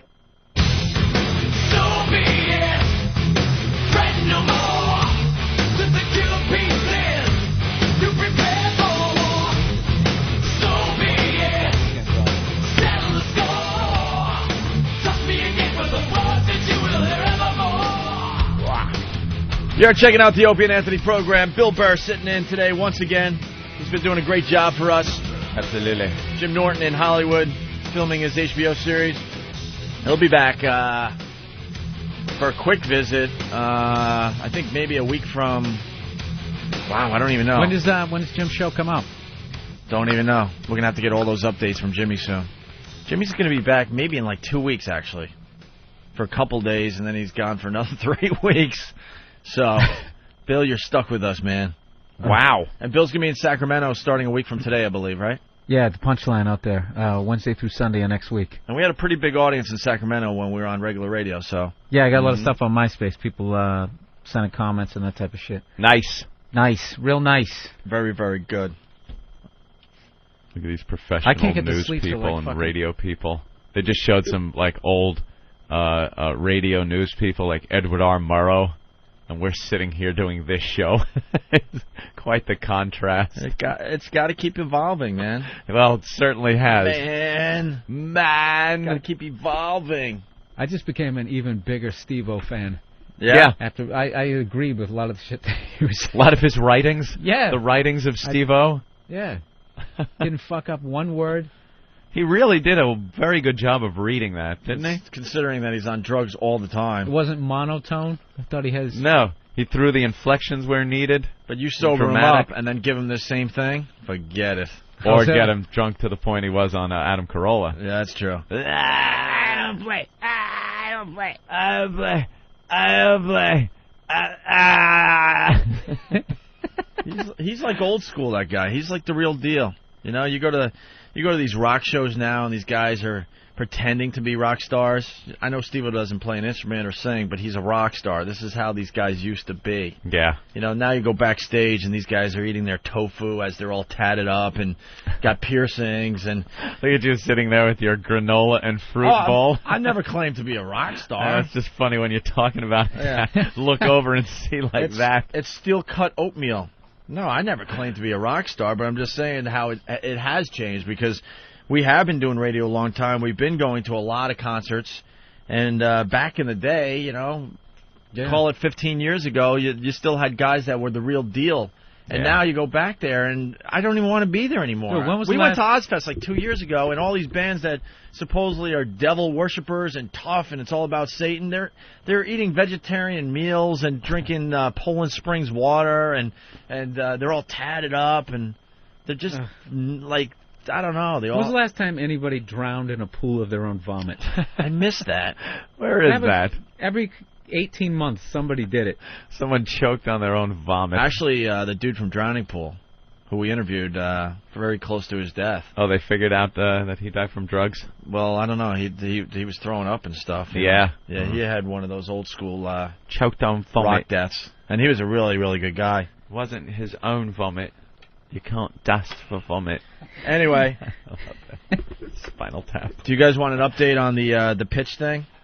Oh, we got updates? I got a couple emails overnight. The A&E thing, right? Yeah, and we brought everyone into this, so we got to give updates now. And you want to just give the synopsis in case people didn't hear it? Just a really quick thing as I find these emails. A production company that contacted us about a year ago with an idea for a television show that they wanted me and Opie to participate in. Well, after a year, they get in touch with us again because they said A&E is interested to hear the pitch. So we went down there for the pitch, and it just, from mine and Opie's point of view, it did not go very well. Oh, it was a train wreck. It was a disaster. Absolutely. We sat there, and there was really no interest from the A&E people. They were just stone-faced. Right. We left there, tails between our legs. Me and Opie were walking back to uptown here, and just laughing at the whole thing. We basically, it was a mess. just to reiterate, we basically pitched Mythbusters meets Jackass to A&E, and they looked at us like, you're wasting our time. Like you were pitching Mythbusters meets Jackass. Right. Yeah, exactly. Thank you, Bill.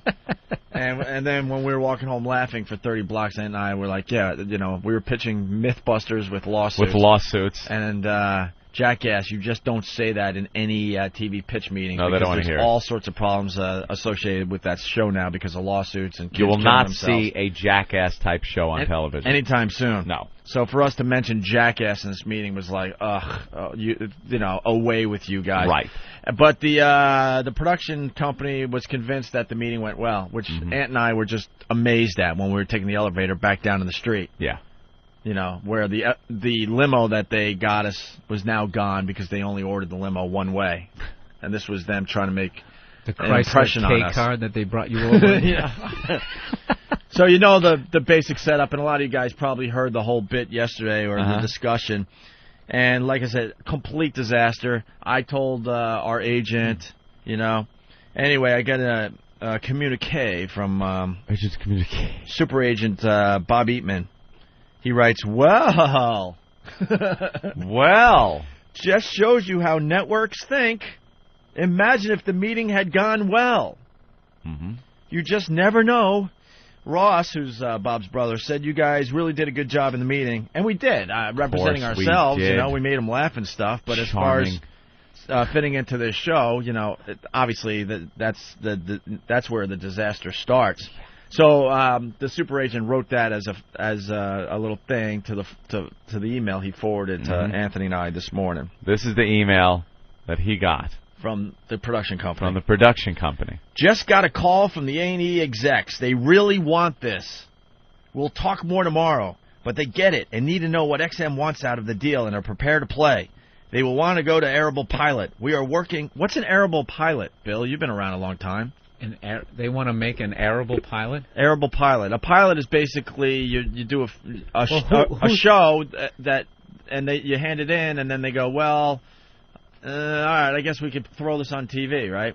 Yeah, but it's kind of a demo of the show. And goes, I want to make an unairable pilot. Right. Yeah. I want to make such a steaming pile of shit. They go, it could not possibly air. Yeah, we can't put this on TV. That's our goal here, people.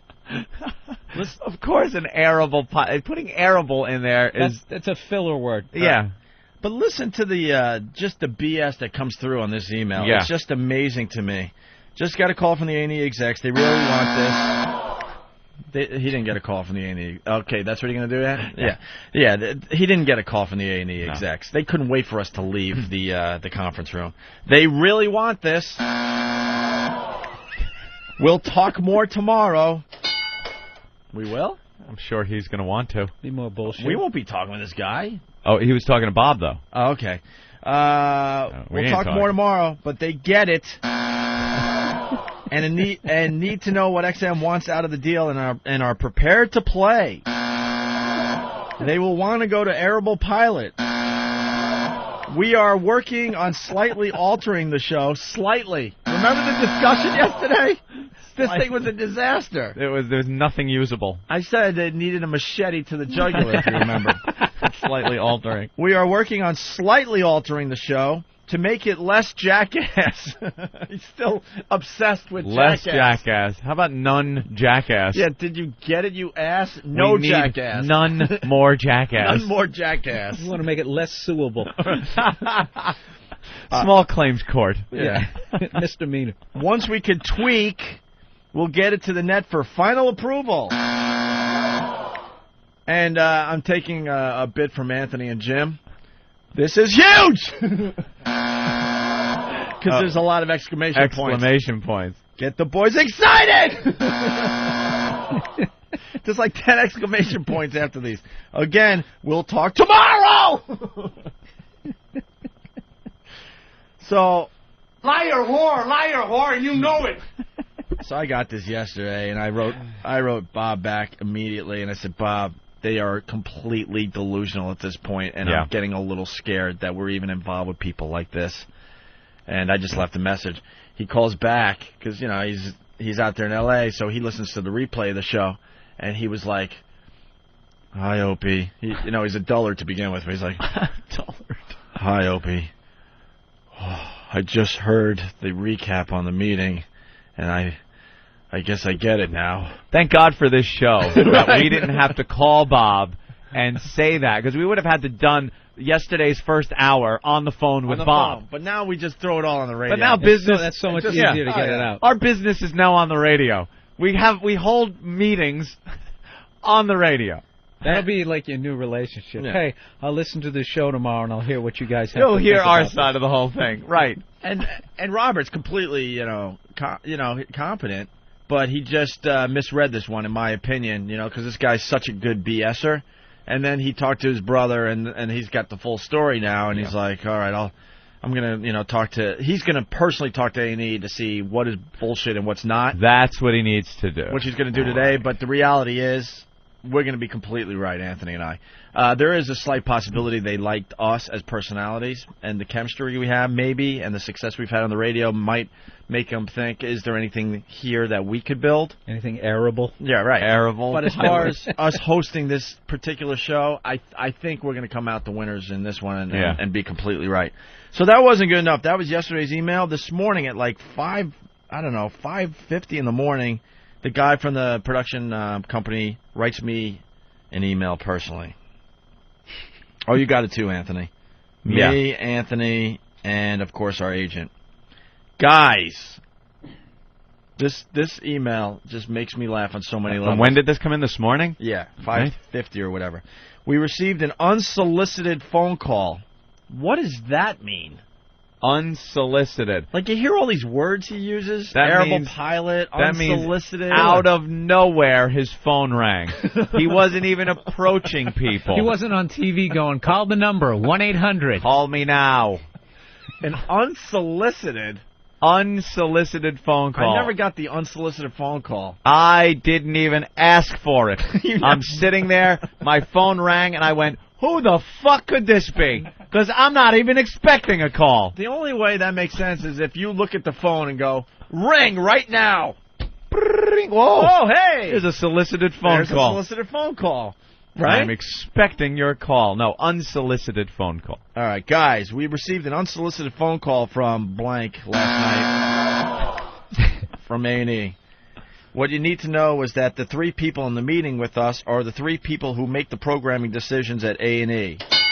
We know that. Blank is blank's right-hand person. In yesterday's Variety was a huge article about A&E's direction, and the only three execs named were blank, blank, and blank. All three took part in our meeting. He was very excited that they were all there. But they were all there to meet us. Right. And he doesn't understand that yet. Yeah. Rob confirmed that, well, there goes that name. Rob confirmed that he loves the boys and the show and is going to work quickly and hard with us to tweak the concept so it doesn't seem jackass-ish. That will pull the woman, who's the big muckety-muck, over to our side without any hesitation.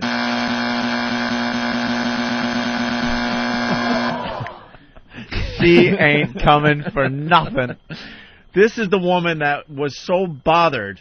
Yeah. Right off the bat. And she's the head one there. She was the one that needed to be impressed. Oh, she had the watch that she kept. The jangling watch. The chandelier hanging yeah, up. Chandelier with a face. The jingle jangle. Right. That will pull her over to our side. And this is where the BS, it just comes bleeding through without any hesitation. Because he knows we saw complete hesitation in that meeting. Of course. Rob, because we already blew his name, Rob is now talking about an arable pilot. You sure he didn't want to write terrible? And it just like skipped and arable came out? Is it air or arable? Because that might have just been him missing a couple of letters. Rob is now talking about an arable pilot. This is huge. We just did an arable pilot for the Travel Channel, and it was so good they picked up the 13-show series immediately.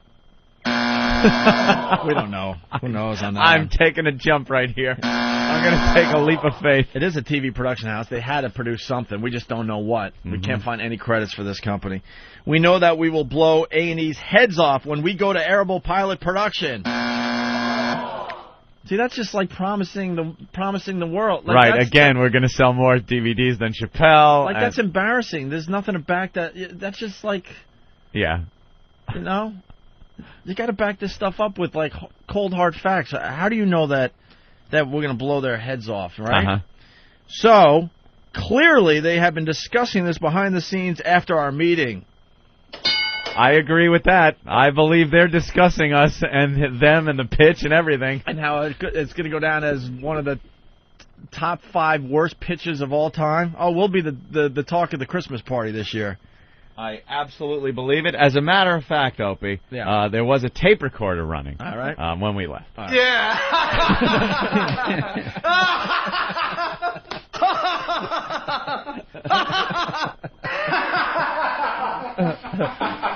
That's terrific. That's terrific. Yeah. I got an idea for a show I want to pitch. Yeah? Who Wants to Be a Millionaire? Meets. Jackass. You ask them questions, right? And then as they're trying to think, you take a razor and you take clumps of their hair out of their head to distract them. Out of Regis's head. Yeah. It only works if it's Regis. And you give the contestant paper cuts between their fingers as you're trying manila envelopes. As you're trying to answer the $1 million question, you're hanging from an alligator pit on a rope. In just your underwear, and you have like meat products hanging from your crotch. Your question: what is the capital of Iowa? What is the capital of Iowa? Oh, I just shot him in his bulletproof vest. He's got quite a welt over there. Final answer: he's getting up off the ground. All right, this is almost done. Trust me, there's a great grand finale for everybody. Ooh. So clearly, they have been discussing this behind the scenes after our meeting. They want to move this forward, and we will make it priority 1 to get back to them ASAP with the minor. He has an exclamation points there. Minor modifications. You need a whole new fucking idea. Right. It's got to be an entirely new idea because they were not biting at all.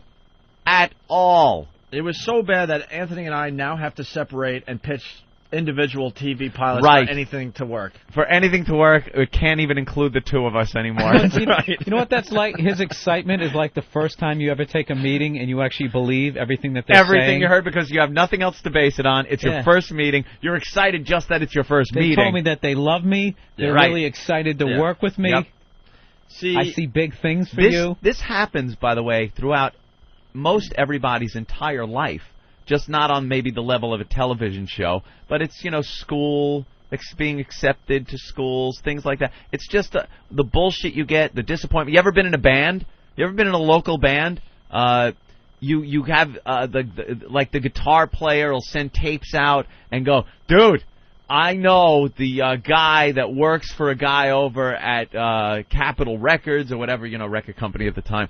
And, he's going to listen to the tape, and I think we're going to be signed. He's totally into it. He's so into the fucking thing, and it just never pans out, and everybody in the band is sitting there dreaming and thinking this is going to go somewhere. If we took after a while, you realize it's just bullshit. Yeah, if we took this meeting 6 or 7 years ago, we would be buying into this entire thing and all these emails without a doubt. How long ago? 5, 6 years ago? Yeah, okay, years. I thought you said months. Oh, no, no, not at all. By the way, there is a show, Who Wants to Be a Millionaire Meets Jackass. Nathaniel just found it. Wow, Nathaniel. What is this show all about? It's called Distraction. It's on Comedy Central. Yeah. It's basically just asking people trivia questions, but I guess here's a clip of people having to down hot sauce right before they do it. Someone actually bought Millionaire Meets Jackass. What happened? It's unreal. See, I'm in the wrong business. I need to be the new Mark Burnett. I just threw that out as a goof, and the I didn't show's see already it on out the there. side of the bus. Right. I didn't see it. Motherfucker. Bastards. Dude, How especially come now, Mythbusters doesn't work with Jackass, but Millionaire does. especially now with like all these reality shows being picked up. You can have the dumbest concept ever. Yeah. And I'll say it to my agent and be like, "Yeah, somebody already pitched that. It's already done. Yeah, no matter what. It's already been approved. It's fucking. It's unbelievable. It's like anybody can sell a show now. All right. Just take every show, write it down on a piece of paper. Just go through the TV listings, and then divvy them up. Put half in one hat, half in the other. Hey, let's do that. Pull two out. Let's do that now. And it's like make a show out of it. Go ahead, sorry. Mutual of Omaha's Wild Kingdom meets the Hollywood Squares. Yeah. You sit there and you try to answer questions, and there's a cobra sitting on your desk. Ant, you're brilliant. Exactly. You're brilliant. That's how you make a show. Someone get a bunch of TV shows, throw them in a hat. We'll pull out two. We will come up with a and then TV pitch. We'll pitch one. That is how you do.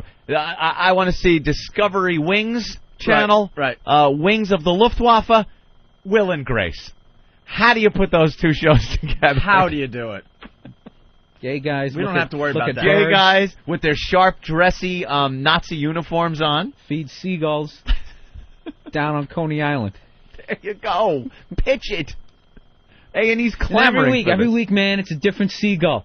You can just see this, man. You'll get 100 episodes. We're on it. Right, I see the side of the bus. We're on it. We're gonna get a bunch of TV listings together, and we'll come up with something that makes sense. We'll do our own TV pitch. All right. So really fast. So I did that. Okay. They want. I'm gonna have to read this whole paragraph again because. All right. So clearly they had been discussing this behind the scenes after our meeting. They want to move this forward, and we will make it a priority one to get back to them ASAP with the minor modifications to make this happen. Bob, which is our super agent, they were curious as to what XM would want in return. And were willing to consider their needs. See, what he's trying to do is drag in XM to get more heat. Right. So he looks even more powerful. You know, because he looked pretty powerful to, not to pat ourselves on the back, but to bring Opie and Anthony into this discussion. Now it's like, that wasn't good enough. Let's now bring XM into it. Let's get XM involved, and now A&E is going to go, well, we can get some advertising Sends over on a box XM. of those red hats. Yeah. Right, those red XM hats. Thank God you said red, Bill. Thank you. This is the only time I'll ever wear this hat. We could give him some of those seat cushions right. for the sporting events. So you in a tropical storm, you were just standing outside in that fucking thing, and then you jumped in a dryer.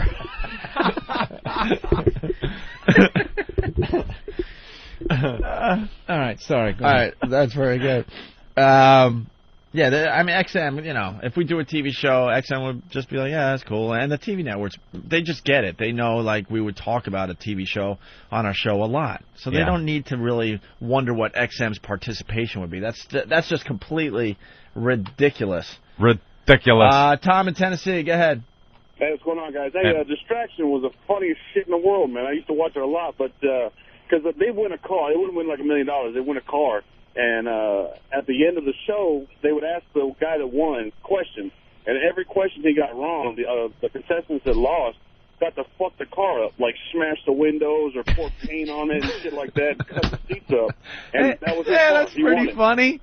Your prize is the car, and every time you fuck up, they fuck your car up. That's pretty funny. I like that. See, where was that idea? Yeah. Very good. All right, man. How about Mythbusters meets Queer Eye? Queer Eye for the Mythbuster.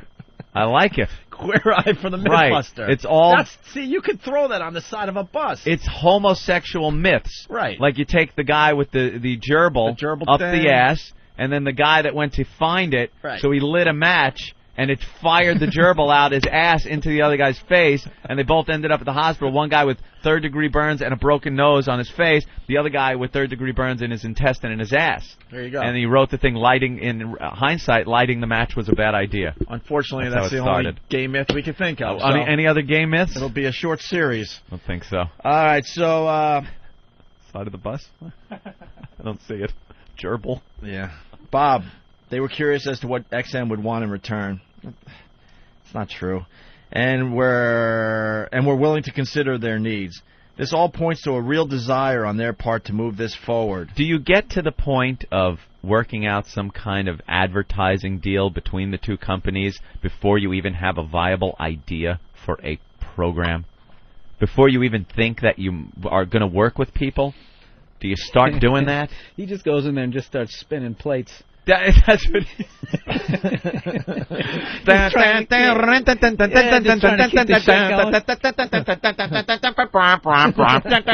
One's slowing down. Get it. Oh, crap, man. Unbelievable. All right. This is horrible. It's embarrassing. Dude, the last paragraph just sums it all up. This all points to a real desire on their part to move this forward. I'm assuming XM will be tickled to have the boys on a 90 million sub network with gobs. He wrote the word gobs. With gobs of primetime TV exposure. Prime time. He's already got the slot for this. This is a parody of what actually happens with They're real moving it- celebrities they're and moving it TV forward. pitches. Yeah. Right out the door. He's already got prime time, so it's prime time. It's going to be airing in prime time. Right. We're working out the deal with XM and with gobs of A&E. primetime TV exposure, but again, A&E will play ball with them. Uh-huh. I don't get how this can be. I'm getting the douche chills. Like, yeah. Like you wouldn't believe. Yeah. We should all feel, in capital letters, damn good about this. We are moments away from a damn deal with A&E. Wait, from a damn deal? Moments away. We are now It doesn't moments say away that. from a You are now lying. You are now lying. Read it for yourself. Absolutely does not say We that. should all feel damn good about this. We are moments away from a damn deal with A&E. Moments! Dude, you know how many of these guys are out there? You know how many people are just bullshitters? They bullshit through their lives. They are pathological liars. We had a guy... It gets to the point where, they start believing their own lies. We had that guy, Steve Russo, from Restaurant Records that put out our CD. Holy shit. He was... This guy, ripped from the same mold. Oh, my God. Just the ultimate hype man. Just the same guy. And they all almost look the same. It's like the same mold. And before you start doing business with anybody, especially in the entertainment business, you kind of ask around and see what they've done. So we asked Steve, he wanted to represent us. Thank God we didn't. The big meeting that took place where he was going to try to convince us to be represented by him. To sign with him, yeah. Happened in a food court in a mall with a real big black guy as his muscle. Yeah. He was basically trying to make us sign like a hip-hop contract. We were like forcing us to sign Yeah, did they hang you out a window? Right. Yeah, we were supposed to be paid for CD sales, and we were like, there better be about $10,000 each, a check, when we get to this is food when we court. sent out our Demand World CD. To this day, we've sold close to 100,000 copies. It did very well. It just went nuts. And we were doing CD signings that were anywhere from 4 to 8 hours. All day. There were some Saturdays. We were at a mall all day signing. All day doing signing. All Money's day. rolling in. So we expect, he goes, I got checks for you guys, and I got the contract. Because he was just pushing us to sign with him. So we're like, all right, we'll meet you because we want the fucking checks. Meanwhile, the contract, me and Opie talking, going, this guy's shady, man. I ain't signing with him. Let's Is that just why get you our picked checks. a public place? Yeah. That's a good way Public to do it. place. So Hold on. I just got back up. But we're like, well, before we sign with you, like, who else do you represent, Yeah. He was doing these silly little CDs for radio stations and stuff. Whatever. That's low-level crap that almost anyone can do. He goes, well, I represent Bozo the Clown. He was excited because he just picked up Bozo. Bozo the Clown. He had just picked up Bozo the Clown. And so Bozo. We did our research. I Is he don't like remember. 80? No, I don't remember. We did our research. I'm not sure he was either Well, okay. We think the original Bozo died. He did. Okay. The real Bozo was dead. He went to high school with. Yeah, me and Bozo used to hang. So he wasn't even representing the Bozo. He was representing the Bozo the Clown The replacement Bozo. The new Bozo the Clown. And he was like trying to make this sound good. Like, guys, I just picked up Bozo. Bozo the Clown. So like, all right, well. It's like Gallagher Part 2. Yeah, he sold his act to his brother. Yeah. And everyone, you give your best. So he represents other people. It's downhill from the replacement Bozo. Yeah, it has to be. So like, what else have you done, Steve? And he goes, that song? You remember this one, Ed? Oh my God. That song, na na na na, hey hey, goodbye. Na na na. You hear it at all sporting events. It's like, wow, wait, did he write it? I'm like, wow, all right, wow, wait, well, let's listen a little closer here. He goes, I was in the recording studio when that band was recording that song. And do you know they didn't have a name at the time? And they were all trying to think up a name. So we're standing there for hours trying to think up a name. Just trying to figure it out. And at some point, I turned because I heard this hissing noise. And it was one of those old-style radiators on the wall. Some people like to say radiators. Radiator. One of those old-style. And it was letting off some steam like they usually do. And I turned to the guys and said, guys, how about steam? And everyone went, that's great. That's perfect. And the name of the band is Steam. You know what I'm picturing the whole time he's telling this story? People walking behind him like with trays of orange chicken at the food court. Sitting down at the seat. Yeah. Angie, get me some more napkins. Yeah. This guy's trying to come off like a big shot. Like a big shot. Plastic swivel chair. You know what's great? A lot of people look into our lives, and we got fan sites and stuff, and we've had a lot of success, obviously. But they have no idea how ridiculous it really is. The crap you go through. So we're sitting in this food court. And we continue to go through crap. It just gets a little better as you move forward in your career. But dude, Seinfeld goes to meetings and goes, oh my God, what the fuck waste of time was that? It just keeps happening. So we're sitting in this food court. We're there to get our checks. The whole drive there, also, me and Opie are going, this motherfucker, this better be at least $10,000 each. We made our own deal there, Bill. Oh, we didn't sign anything, but we made our own deal. No, it's a handshake. That we were going to split 75 cents a CD. Because it's $18.79. And a handshake is good enough here on this farm. Yeah. We decided we were just, we'll handshake this through. That's how smart your pals are. We don't need to sign anything. You seem like a good guy. No payment schedule on delivery of CDs, blah, blah, blah. 75 cents a CD. 75 cents I would split, so that's 37.5 cents per disc. We were selling CDs in the Boston area like dare I say, hotcakes, Bill. Hot cakes. Where did you shake? With merchandise. Posters. It was in the parking lot of a ground round. Sounds good to me. Exactly. This is how stupid we were. Posters and T-shirts with our likeness on them. Yeah. Oh, and those were selling like crazy And he'd be in the corner at these signings. As we're signing our asses off. We're signing for hours on end. He's in the corner, and all you would see is the back of him, and you'd see his elbows moving in the corner, and you'd hear...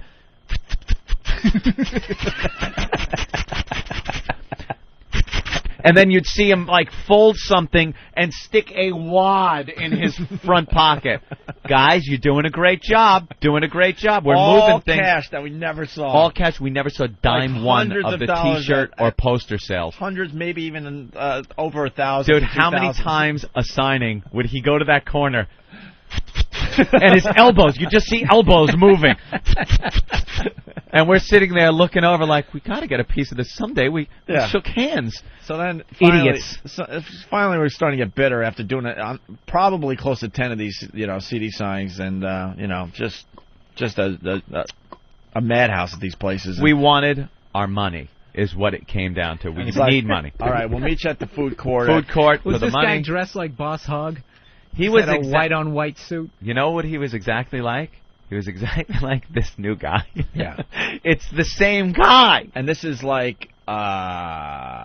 years ago. Anyone in entertainment knows this guy. Anyone in entertainment has been with this guy, has sat down in meetings with him, and the ones that haven't found them out get fucked in deals. for years. I think there's a lot of these people in elbows in whatever business you do. Yeah, the bullshitter. The bullshitter. So we go to the table. We want our money at the food court. He's got the contract. And we haven't been paid yet. Envelope. He's got some envelopes. So now I'm just staring at now I'm fucking livid pissed. I'm just staring at the fucking envelope. He's talking about how he wants us to sign this contract. It's a 5-year fucking deal that this guy wants to sign us to. There's no way in hell I'm signing. To represent us. And to represent us, he's representing Bozo and us. And it's just, so came I'm up with the name for Steam. Yeah, Steam. Came up with the name for Steam. I'm staring at the envelope. Finally, he slides the envelope over to us. I open this thing up. Now, I'm thinking, in the whole drive in, I'm going, if this is less than 10 grand, I am fucking walking away from the table. I want my fucking 10 G's from this CD sale. I open it up. There is a check in there for $1,000. I'd have been pissed with $9,999. Wow. That's the line. And it was a non-negotiable line in my head. It had to be 10 grand or I was living pissed. It was $1,000. Before taxes. And the second I tipped the envelope open and saw the amount, he starts making excuses and how I'm going to get more money. We had to put in another order, which took up the money that was there, like blob. And in my head, it was wah wah wah wah wah wah wah wah wah wah. I don't want to hear it. Bill, when I tell you, what did you say to the guy? Not a word. We just sat there. We both folded our arms. I folded my arms. I sat back in the chair, put a look on my face, and just stared at him as he's now going into why we should sign with him. Why we should sign. But he has to know he's bombing at this point. He is tanking. Tanking. Oh, yeah. And it reached the point where I stood up, we got up, and walked. That was it. And you didn't say anything to him? That, I believe, was the last we saw of Steve Russo. I think we ended up seeing him once in New York or something. I never said another word to him. Yeah, we just... so then we start telling these stories on the air. On the air, back at NEW. Because then he paid us a little bit, like a couple checks came in, but not even up to the $1,000 mark. No, just a little pittance, okay? So we go on the air and wait a second, you don't have a contract with this guy. No, we shook hands.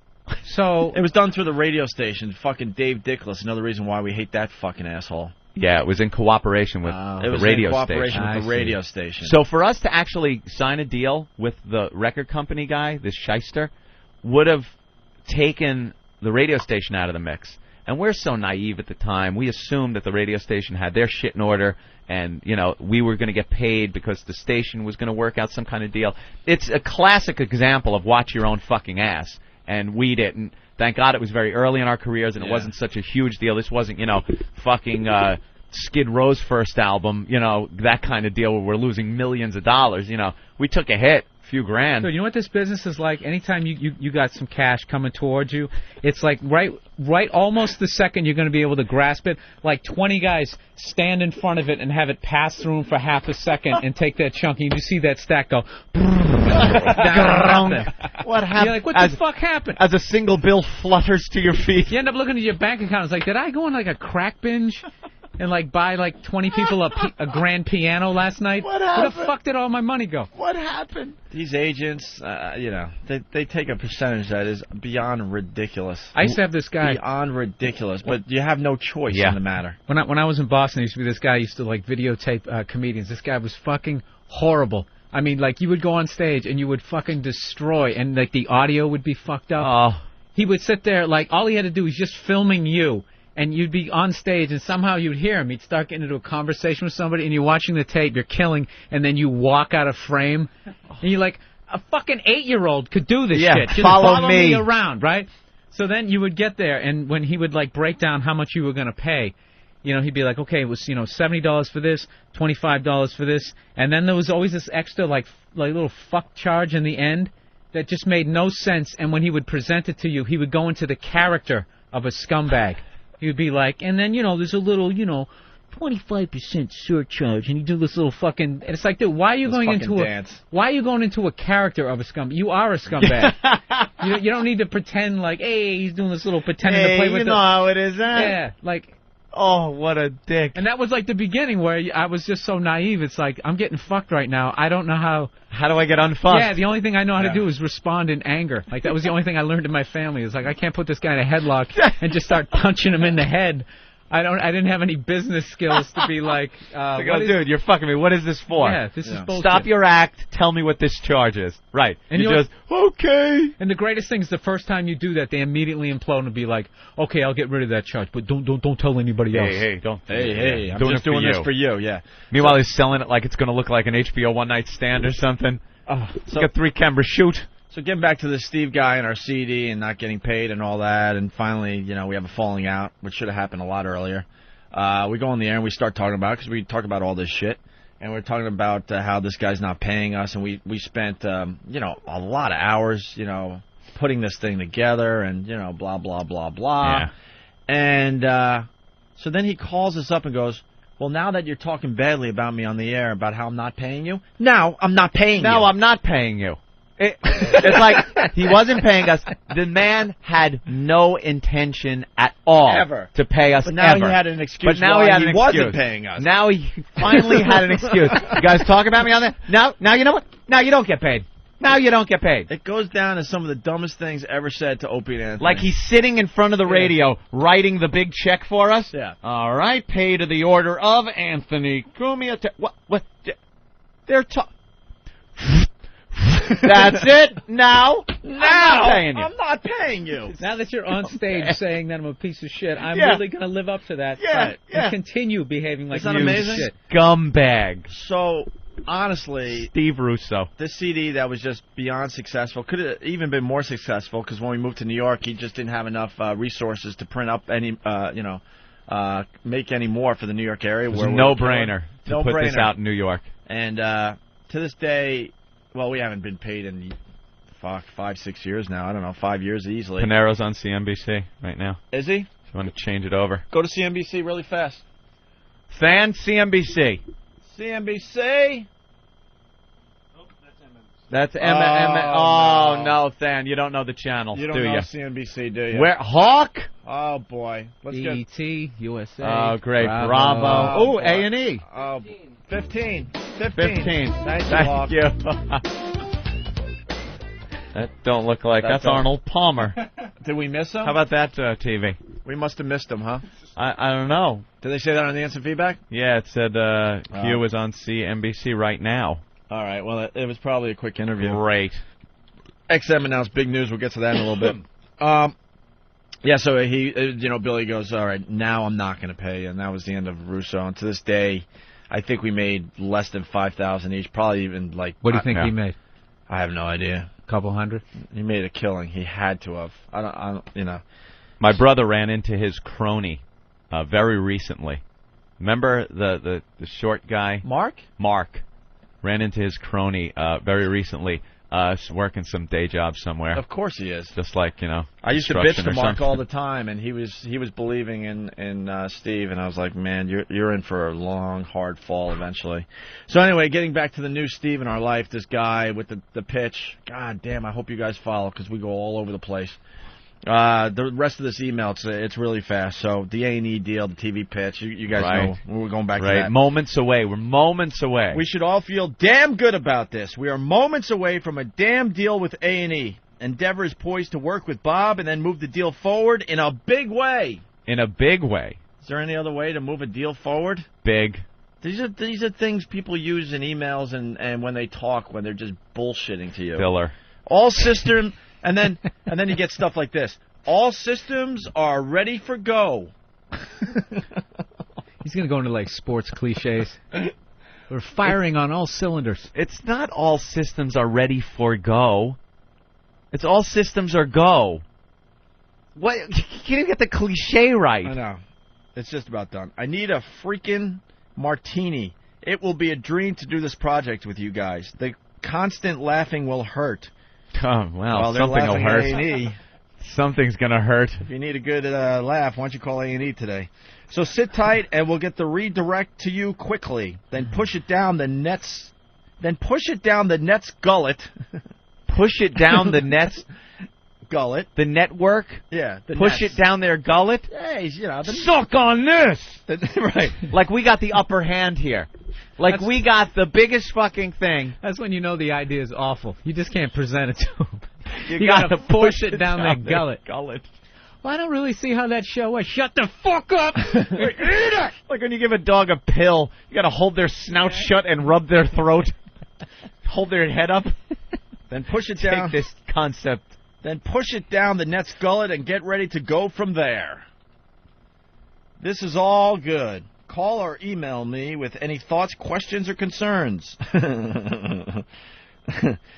When the deal is done... Still going? This is how it ends. This is the last when the one. deal is done... Okay, now we're predicting the future again. When the deal is done, can we all go to the beach and do mushrooms to celebrate? You know, that's another thing that makes me really nervous about this guy. I have never, ever had a conversation with him that didn't turn into drinking a lot or doing drugs. Well, that's the anxiety in the back of his subconscious that Is that it? he's lying so much. Like Yeah. After he just goes through the whole, hey, it's going to be great, right? Hey? And then when after he hits send, he just fucking cries in the fetal position.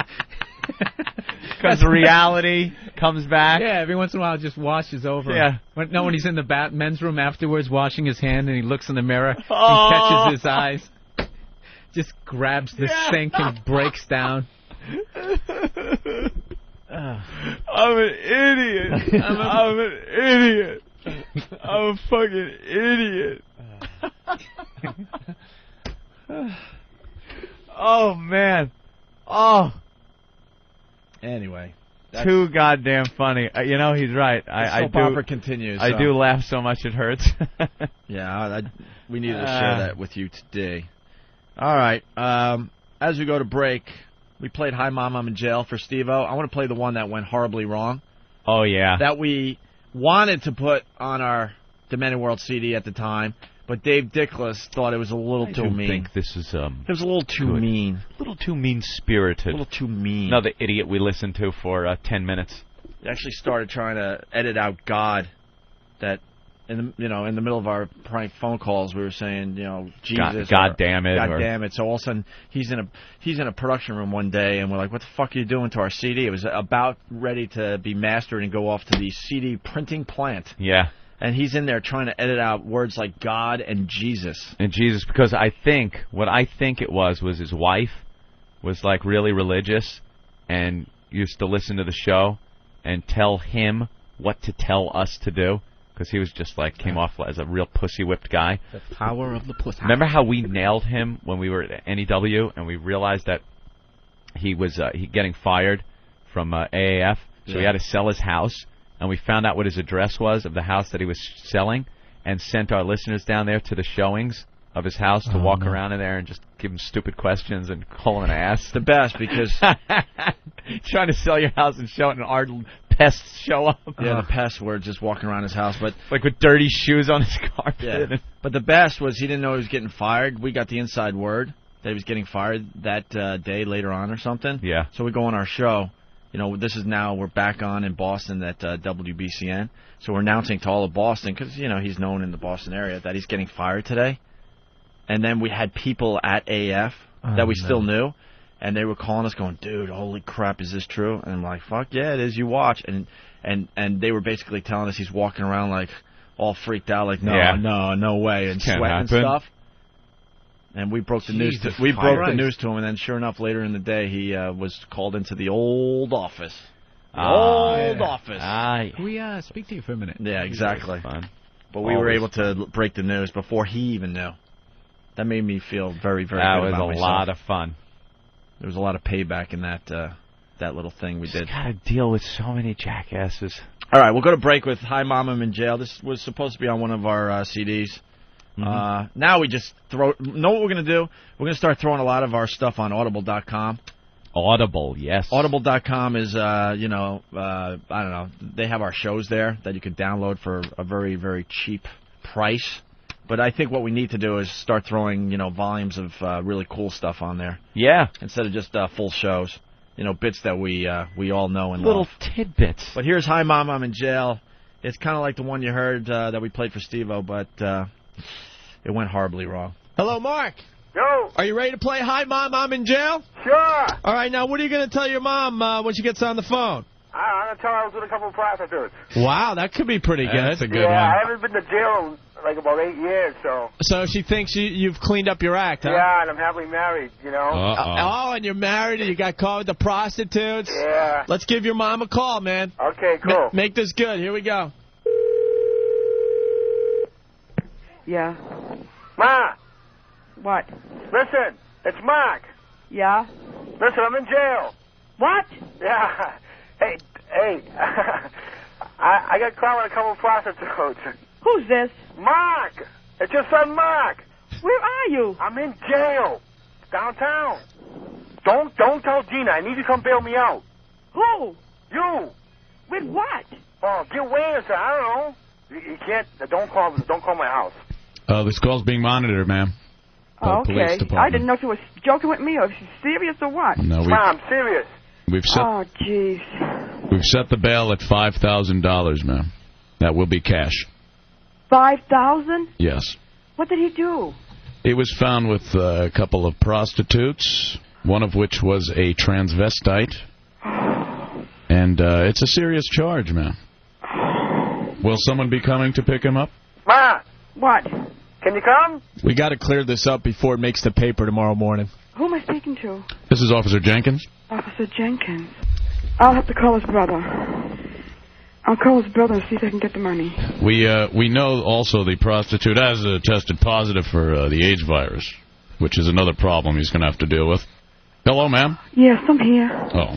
Where's Sonny Boy? Are you speaking up to your mother? Yeah, Ma! What? Ma, I don't know how to tell you how this happened. I was with the Brain. You know the Brain? Oh, yeah? Yeah, I picked him up with a couple of them. Oh. It's not a laughing matter, son. I know. Mother sounds very upset. You try to raise your kids. You do your best. I'm sure you did your best, didn't you, ma'am? Yeah. And look at what happens.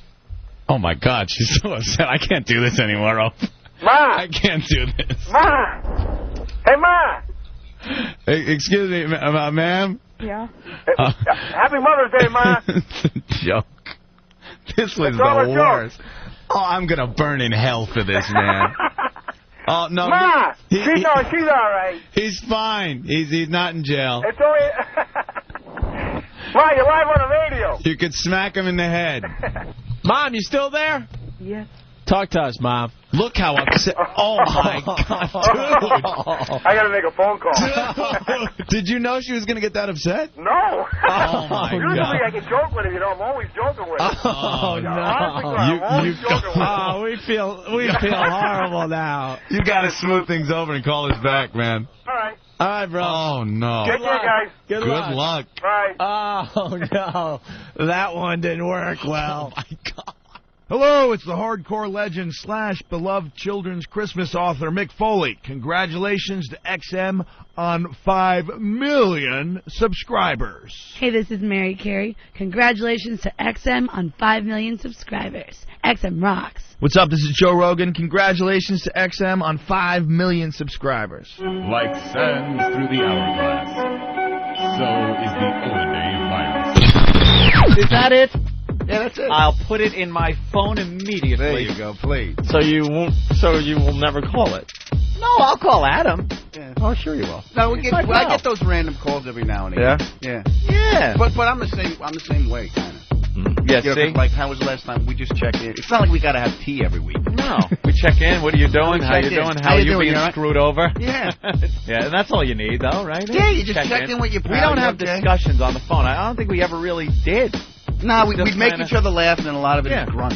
And then, well, what are you doing? Fucking agent. You know, I'm going for this show. And then I go, yeah. And then he's like, how you doing?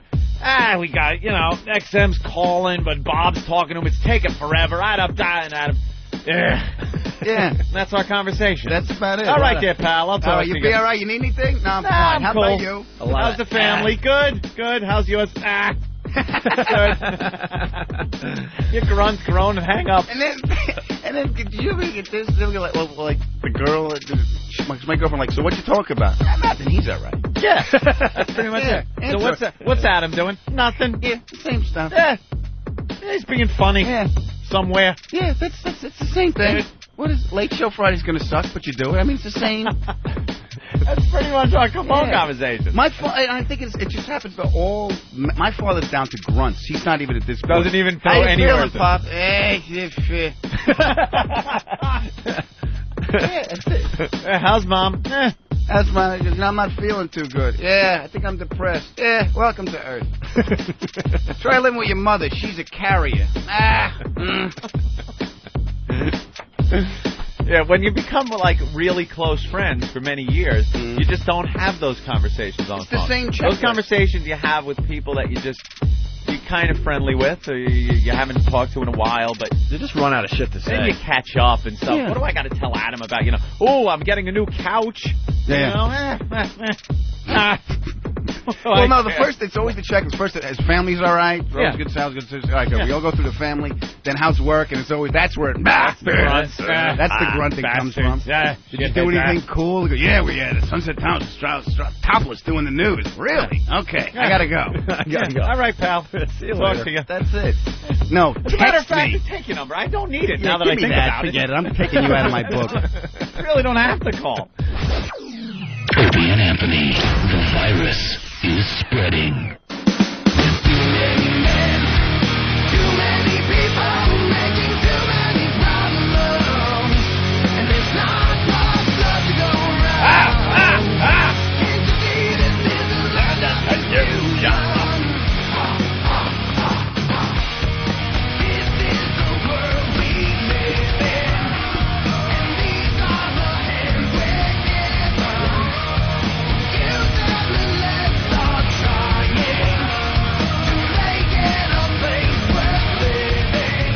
That's pretty cool. Genesis, Land of Confusion. You're a band and you're like, hey, let's do a cover.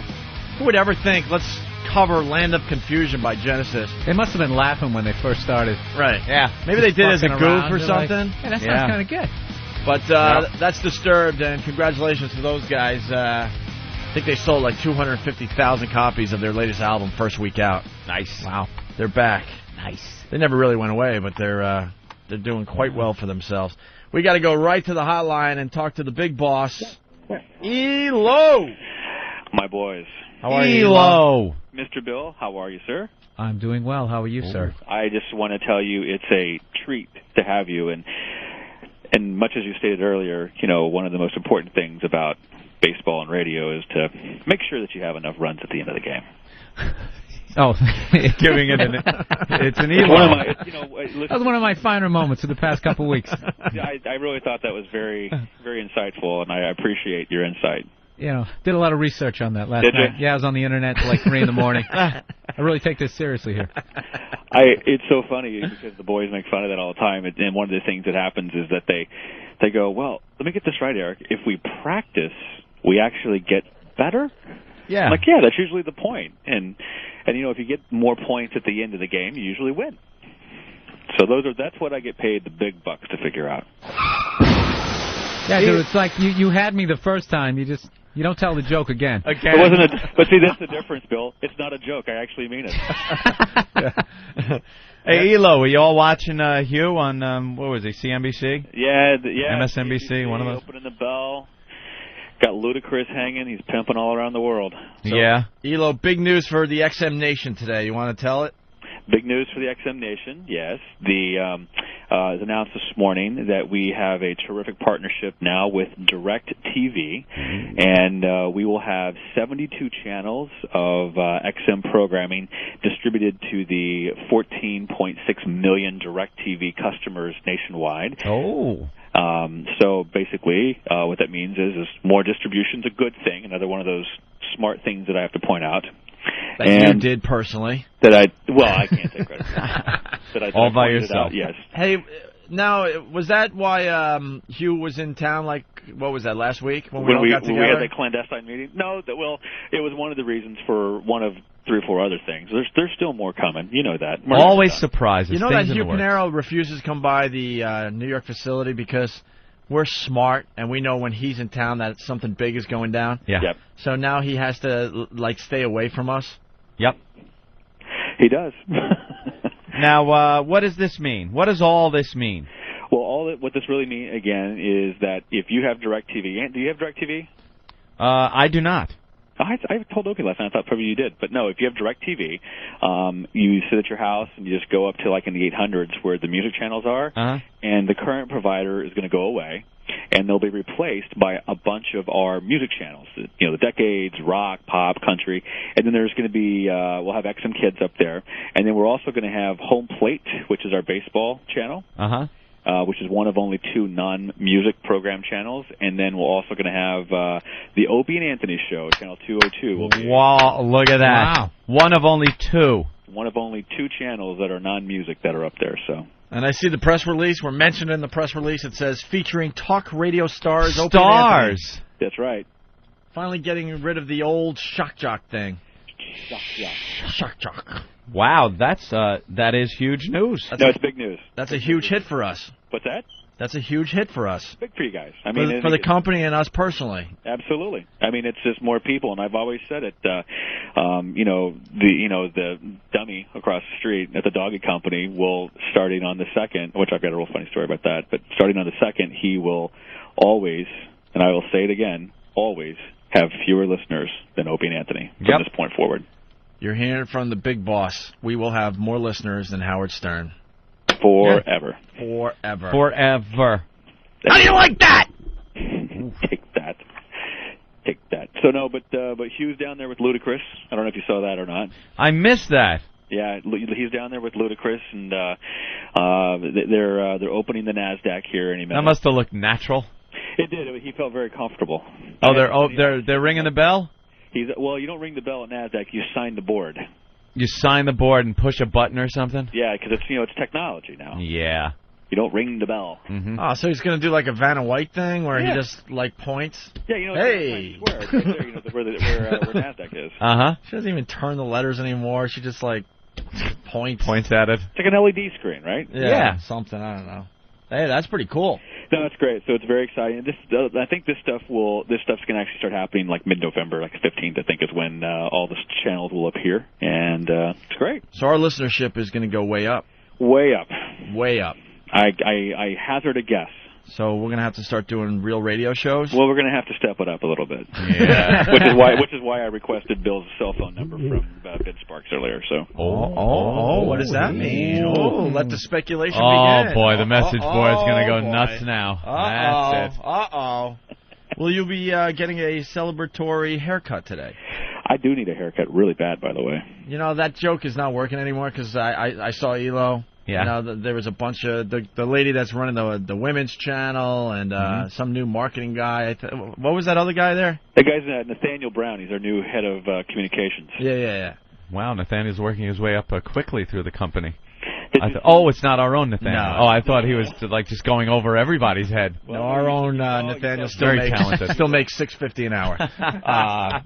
And Hugh Pinero. Yes, I wish. He said, "I wish." It's not even $6.50 an hour. It's fine. All right. It's kind of a hot topic. A little touchy. Don't go there, right? You do know you're making a quarter more an hour than Danny, though, right? That's what I heard. All right. Yeah. Good. Danny has scurvy. I just found out. But I guess the quick point I'm making is that that whole haircut gag, it has to go away. You're getting your hair cut by someone new because... Oh, is he? Yeah, there's nothing wrong with it Ruin the whole bit? No, we're going to have to come up with another flaw. As long as it lives on in photoshopped pictures all over websites, it's still funny. I did have a complex. You did. We'll find another flaw. It's not that hard. I think Bill's already figured it out. When are you bringing in your air checks? That, my friend, that appreciation. Let's bring him in and be part of the show. I don't know. One late night with alcohol induced, you probably can get me to tell you where they are. But they do exist, and actually, I think some of them exist online somewhere. All right, you're doing a lot of interviews today. Doing a couple today. This is the most important one, obviously. But I like the way he thinks. I'm spending most of the day on today is Take 5. Mm-hmm. All right. We won't hang up on you today. I know. I'm just waiting for it. No. That's why I'm getting quiet. No, that will be nice. When you're waiting for it, it's not as much fun, you know? But today's a dry run for Take 5, so that's what we're doing. What is Take 5 again? I don't even know. That's the women. Oh, no, you didn't. You are the worst, man. I absolutely didn't think we were hanging up on him today. You stink. Let's Take 5. Well, it's the whip click. He just played right into it. Oh, he is so pissed right now. He's sitting there alone, so pissed, all alone, just going, the motherfucker got me. Yeah, again. what goes through your head when that happens to you? You're pissed. Are you embarrassed though too?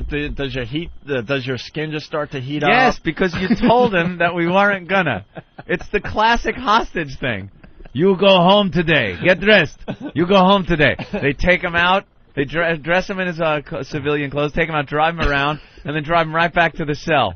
Wait, but you said I was going home. Maybe tomorrow, back in cell. And then the next day, same thing. Get dressed. You go home today. I'm the biggest sucker for the hang-up.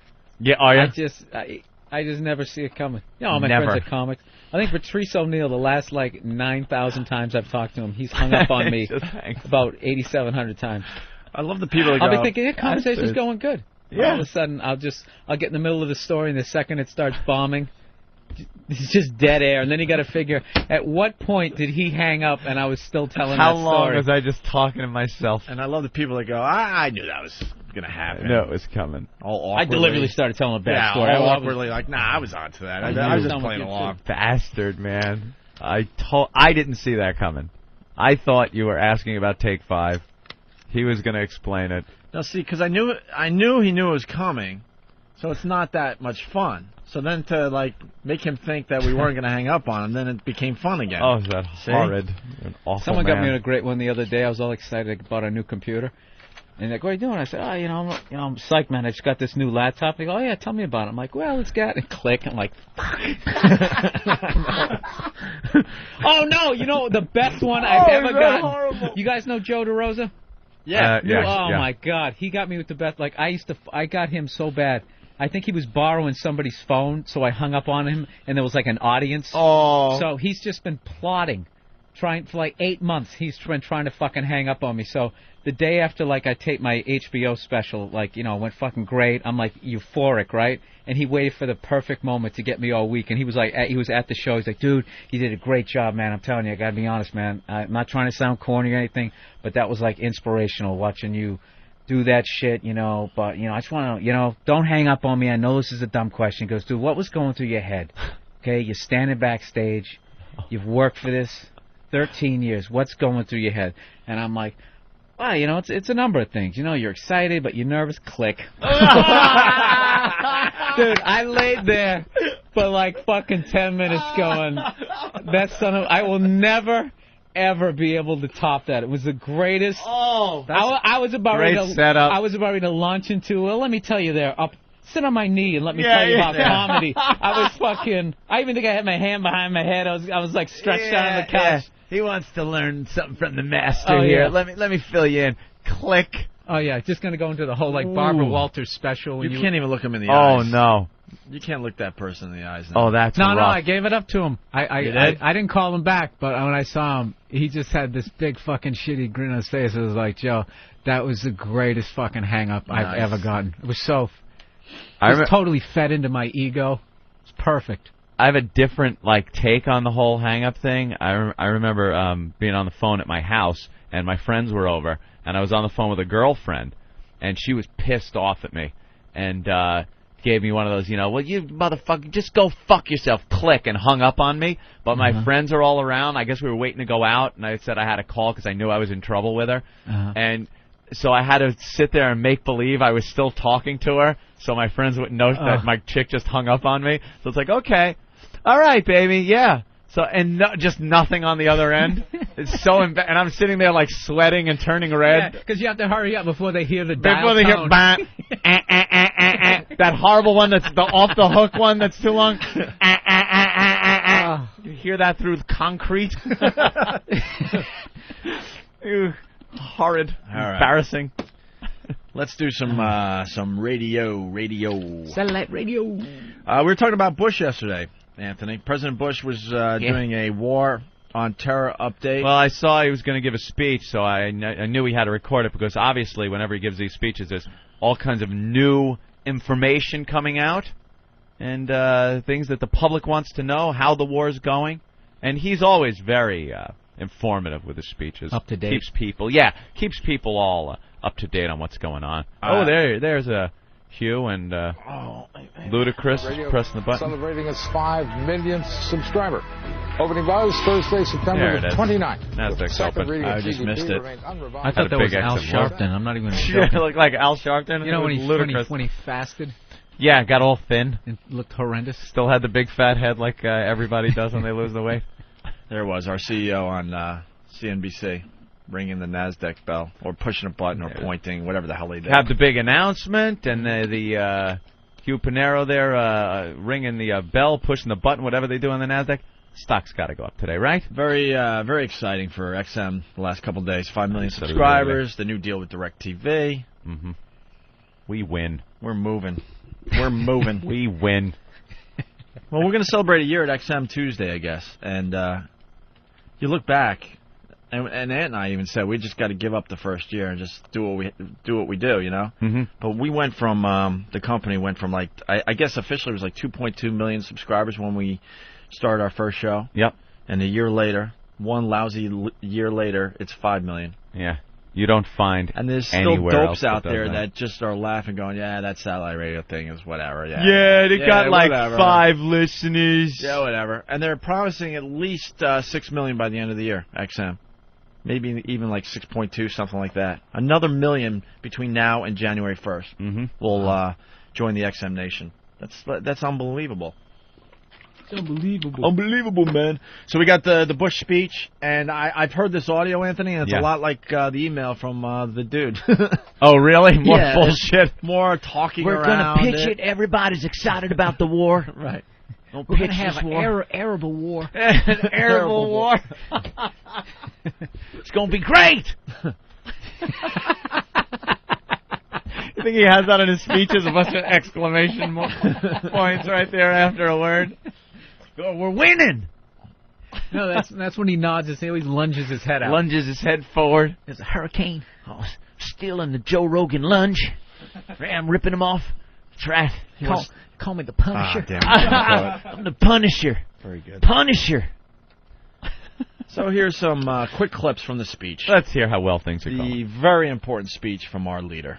Our strategy is clear in Iraq. We're hunting down high-value targets like Azam and Zarqawi. We're coordinating aggressive counterterrorism operations in the areas where the terrorists are concentrated. We're constantly adapting our tactics to the changing tactics of the terrorists. We're training more Iraqi forces to assume increasing responsibility for their country's security. This is the President of the United States. He just said nothing. That is a speech, I swear nothing. to you, from a year ago.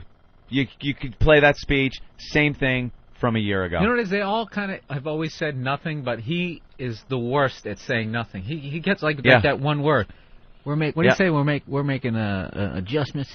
Adjustments to their adjustments. Yeah. What? It was actually another word, but he always. Yeah. At least the other presidents also, they said nothing about different subjects. Like here's the economy or this, that. He just says nothing about the war. We're adjusting our tactics to adjust to their tactics. Nothing. And don't get me wrong, you motherfuckers, don't get me wrong.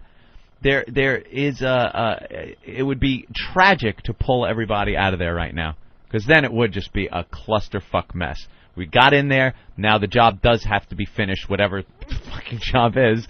But the way it's being handled by this idiot is wrong. Wrong. I don't have the answer, but I know what wrong is. Nuke it, motherfucker. Just make a parking lot. Yeah, those guys are the simple solutions to everything. Fucking drop a bomb on all of them. Just nuke them into the Stone Age. That's what I do. Make it into a big parking lot, and then what? Why would you park there? Then you got parking. Because... Why? I love it. Those are guys they can never follow. They always follow. So bullshit. See, I think it's our job and the job of our listeners to finally start challenging people when they come up with this dopey stuff. Just go in and kill everyone. That's another great one. Right. Just kill them all. There's a little kid there fucking starving, eating a lollipop. Boof! Right in the head. Kill them all. Every fucking one of them. That's what I say. But the parking lot scenario is just ask him then How to what? handle it. Get our soldiers out. Let the fucking planes do it. Just lay fucking waste. Really. Just bomb them all, right? Yeah, fucking craters. Fucking crater the whole thing. Do that, what they called fucking saturation bombing or something. They get something they heard on Discovery Wings. Do like the cluster bombs or something. Dude, just fucking line them up and just shoot them right in the fucking... I'll fucking do it. Give me a gun right now.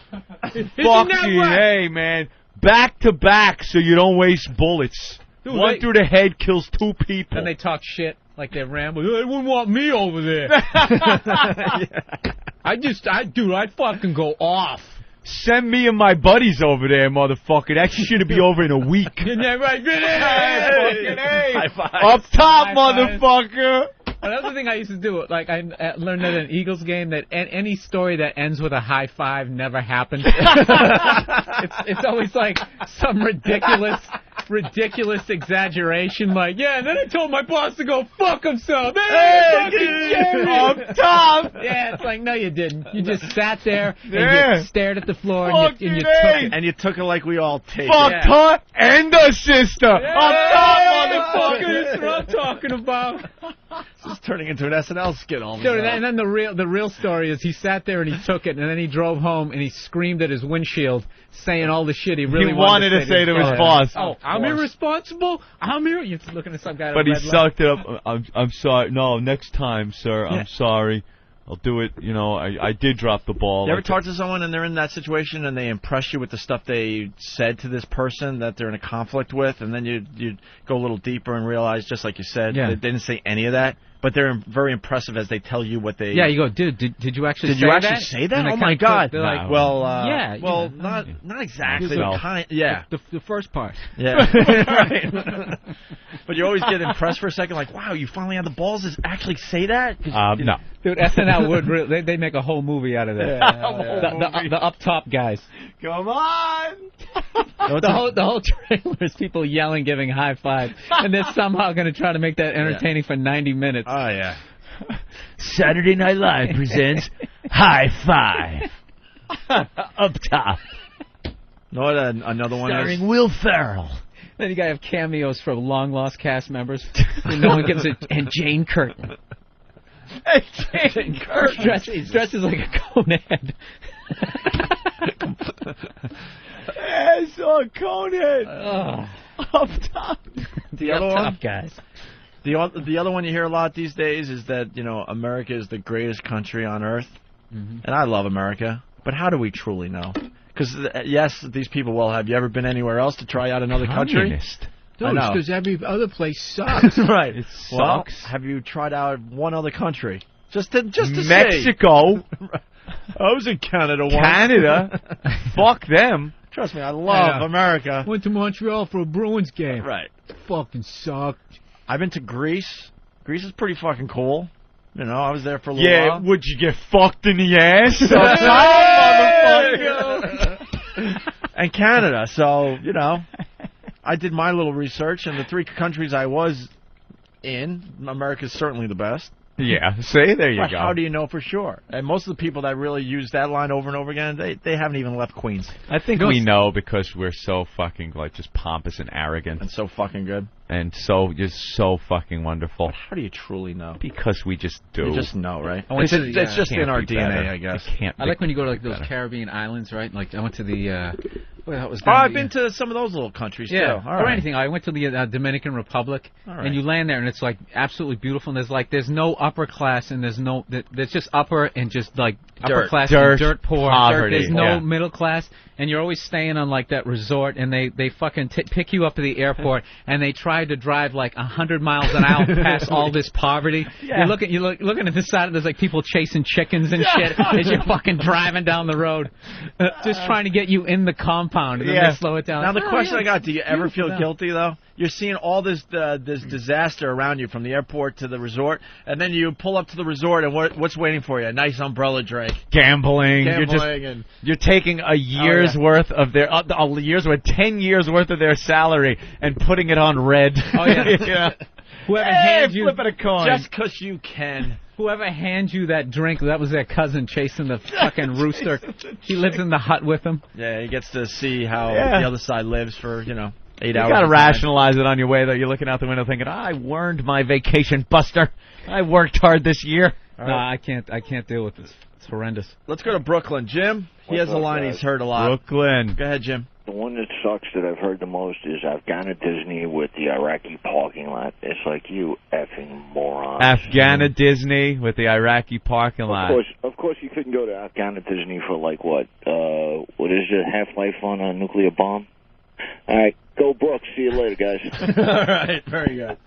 You would say the radiation from leveling it would be a little hard to take while you're on. It's a small world. Become irradiated. Let's go back. Which is a good viable option to that fucking ride. Yeah, but in the world of darts, all those scenarios get applause breaks. Of course. Afghan Disney. Yeah, fuck them. That's your foreign policy. Fuck them. Fuck them. Kill them all. All right, President Bush's war on terror update. Mm-hmm.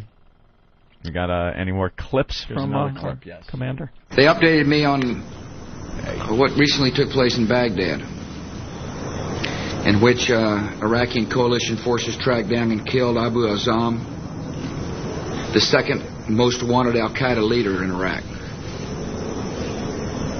This guy's a brutal killer. I love when he does that. I love the look. I love the look he gives. This guy's a brutal killer. Stating the obvious, like that email we read. Yeah. I kind of like that little charge out of that. I feel like I was watching like wrestling or something. This guy's a brutal killer, and I'm after you. Coming to get you. And the words, the wording of all these things. You bomb the subway in London. They're terrorists. You bomb the World Trade Center. Terrorists. The animals over there that are killing people, I don't put them in the terrorist category. Really don't. I'm sorry. I know a lot of people are going to be all pissed off at that. They're fighting. They're like the enemy. They are the enemy. Whether you love what they're doing or think they're scumbags, they are the enemy. They are using whatever they have at their... They can't go to an armory and pick up some fucking mortars and set up a line and outflank our forces.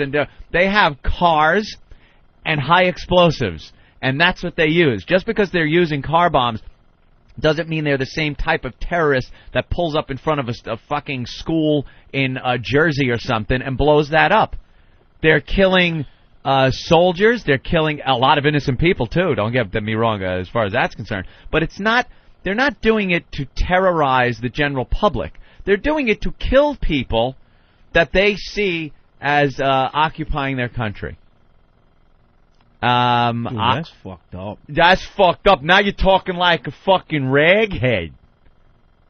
That's what they're doing. They're fighting our soldiers.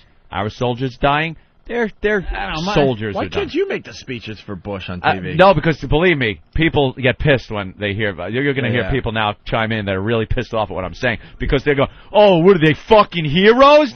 No, they're worthless pieces of shit that I don't agree with their policy of lopping the people's heads off either, believe me.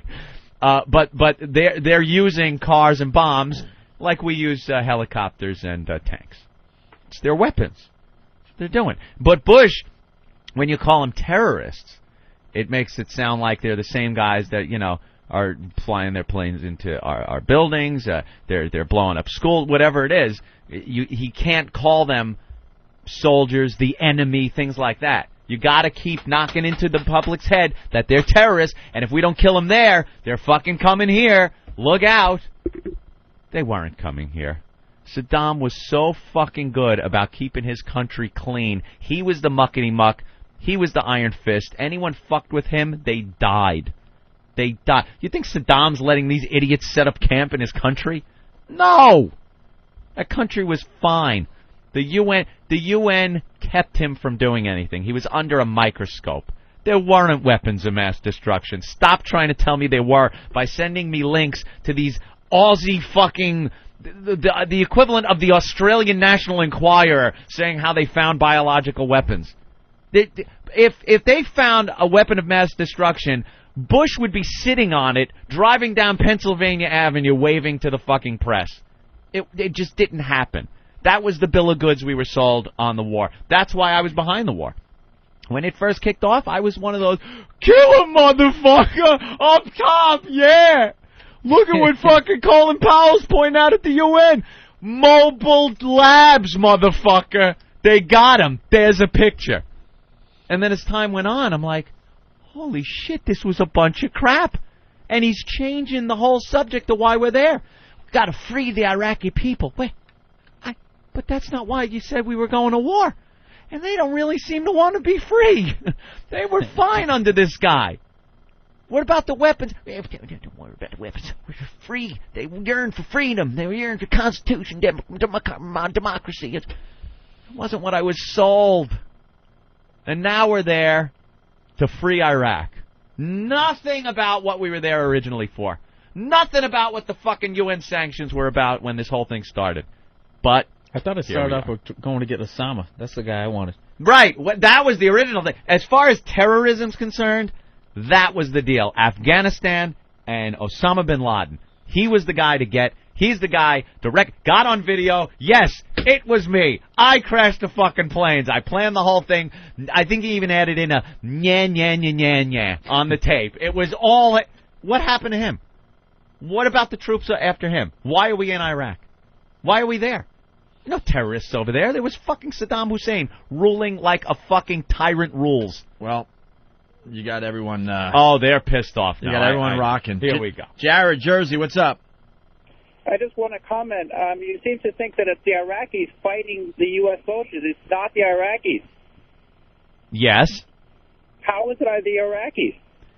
It's a bunch of people from a bunch of terrorist countries, right, that back terrorism. But what are they doing? They're coming in and trying to kill our soldiers. Right, but it's not Iraqis. The Iraqis themselves want to be free. Oh, yeah. Show me that one.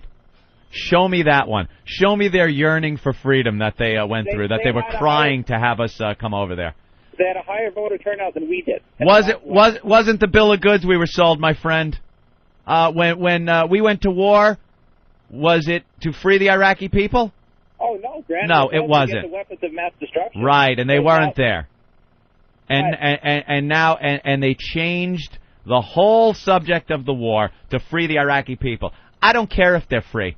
Most Americans could give a flying fuck if the Iraqi people were free. The Iraqi people could have cared less. If they wanted to be free, they should have rose up and fought their leader. Tony in St. Louis.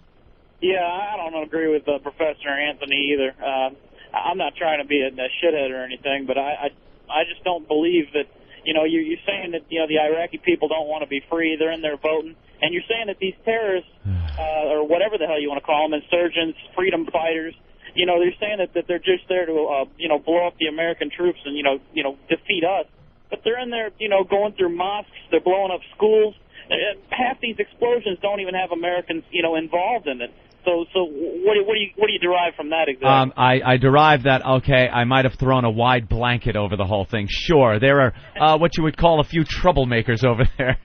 But the fact of the matter is, a lot of our soldiers are dying by these roadside bombs. They got to go out on these patrols and get shot at by people. Who are those people?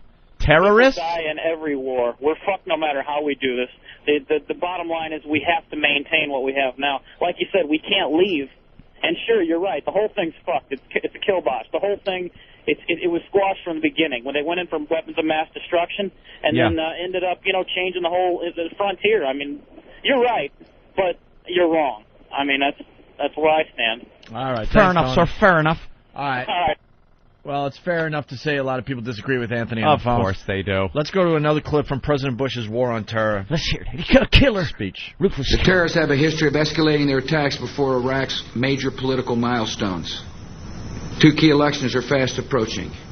As these milestones approach, we can expect there to be increasing violence from the terrorists. They can't stand elections. The thought of people voting is an anathema to them. So what? Is a what? An anathema? It's an enema to them. They don't like the elections. Elections mean freedom. One more clip. Coalition Iraqi troops are on the hunt for terrorists in western Iraq. We're on the offense. We have a plan to win. We're working to stop those terrorists from crossing into the country through Syria. And we're denying safe haven to Al-Qaeda in the Anbar province.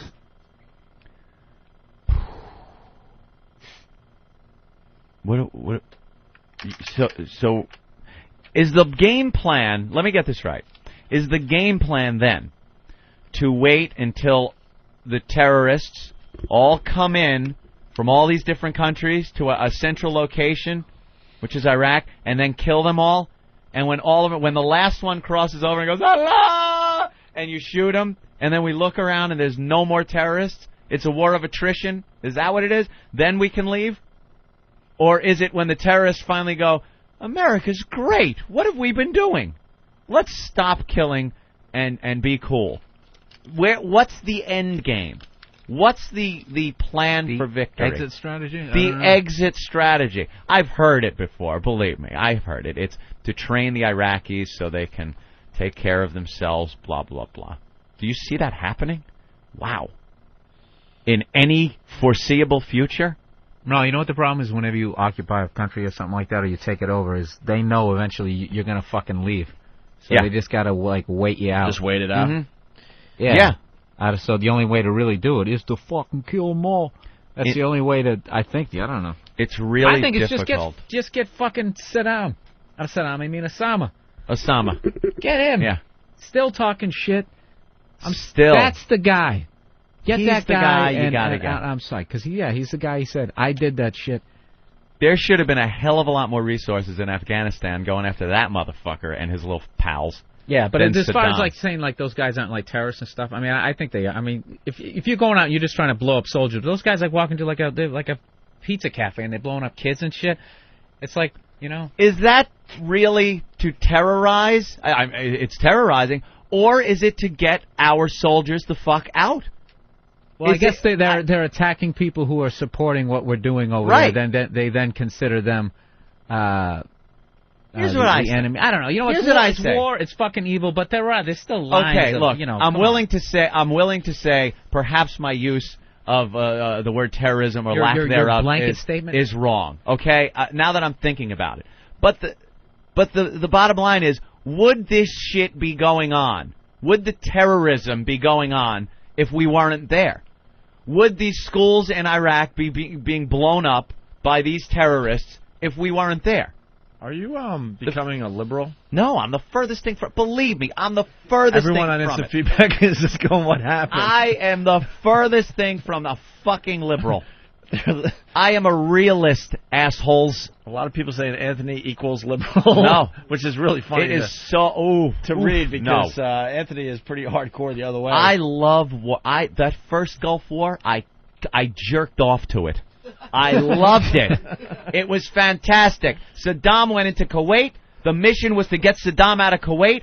Even when they were leaving, we bombed the fuck out of their trucks leaving on that road. I loved it. I loved the burning bodies. I love watching the tank footage of the shit just blowing up in a phosphorescent mess.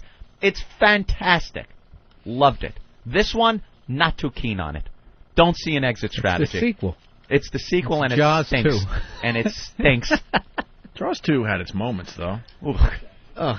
I said it had its moments. Open up, say ah. All right, why don't we redirect? We'll take a break. When we come back, we're gonna do something else. Gonna talk like Elo. Tell a joke, they'll love me again. There you go. Actually, you know what? Yeah. Taradise. Ah. Now she might be able to enlighten us on some. Taradise. Yeah, she actually talks about Bush. And what article was this? Rolling Stone. All right, that'll be the little cute radio tease. Right. Tara Reid talking about Bush and what she thinks should happen. Oh, here we go. Oh my God, it's pretty amazing. What I can't read. Scott Farrell. Oh, Scott Farrell.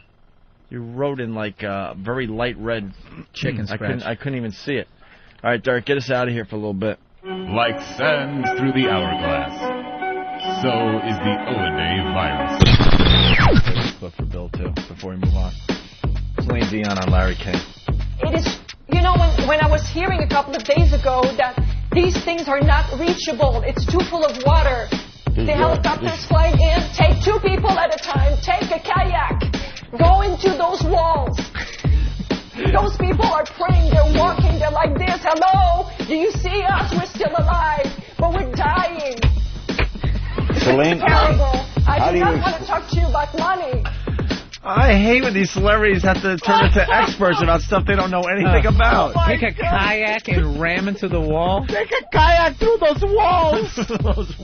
Take a kayak, put on some swimmies, and just punch the walls in.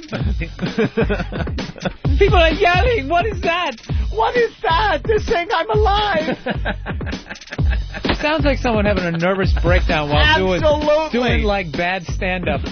What is the deal with that? Is any of this funny? Why did they give you the peanuts on the airplane? What's with those peanuts? How do you open the bag? You need to ram your finger in it? Why could the professor make radio out of coconut but can't fix hole in boat? Those people were starving on island. Poor Gilligan would screw up rescue. Just get the kayak. Have the skipper punch through the wall. Why don't they use the headhunters' boats? They seem to be able to get from island to island. What is going on? Just ram the island with the headhunters' boats and push it back to shore. Come on. Opie and Anthony, the virus is spreading. There is no you, there is only me. There is no you, there is only me. There is no fucking you, there is only me.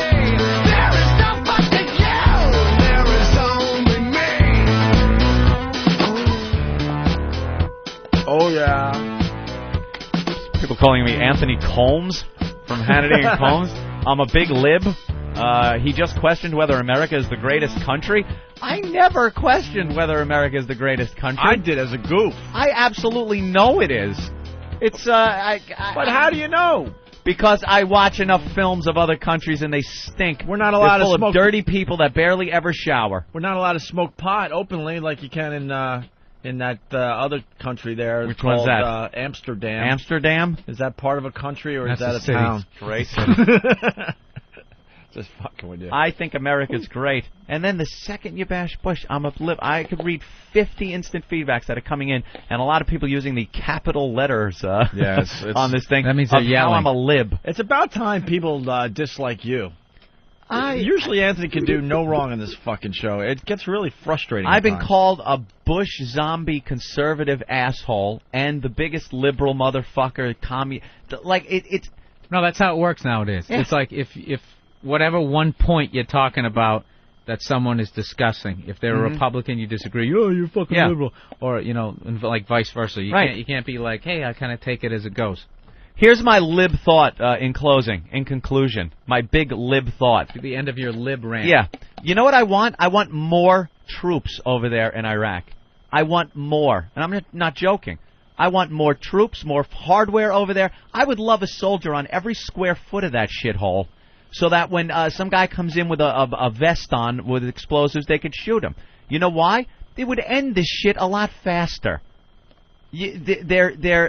Once you notice that we're in a little bit of trouble over there as far as the body count going up and it really looking like there's no real light at the end of the tunnel here as far as getting these terrorists go, more troops, send them over there, get the job done quicker, please.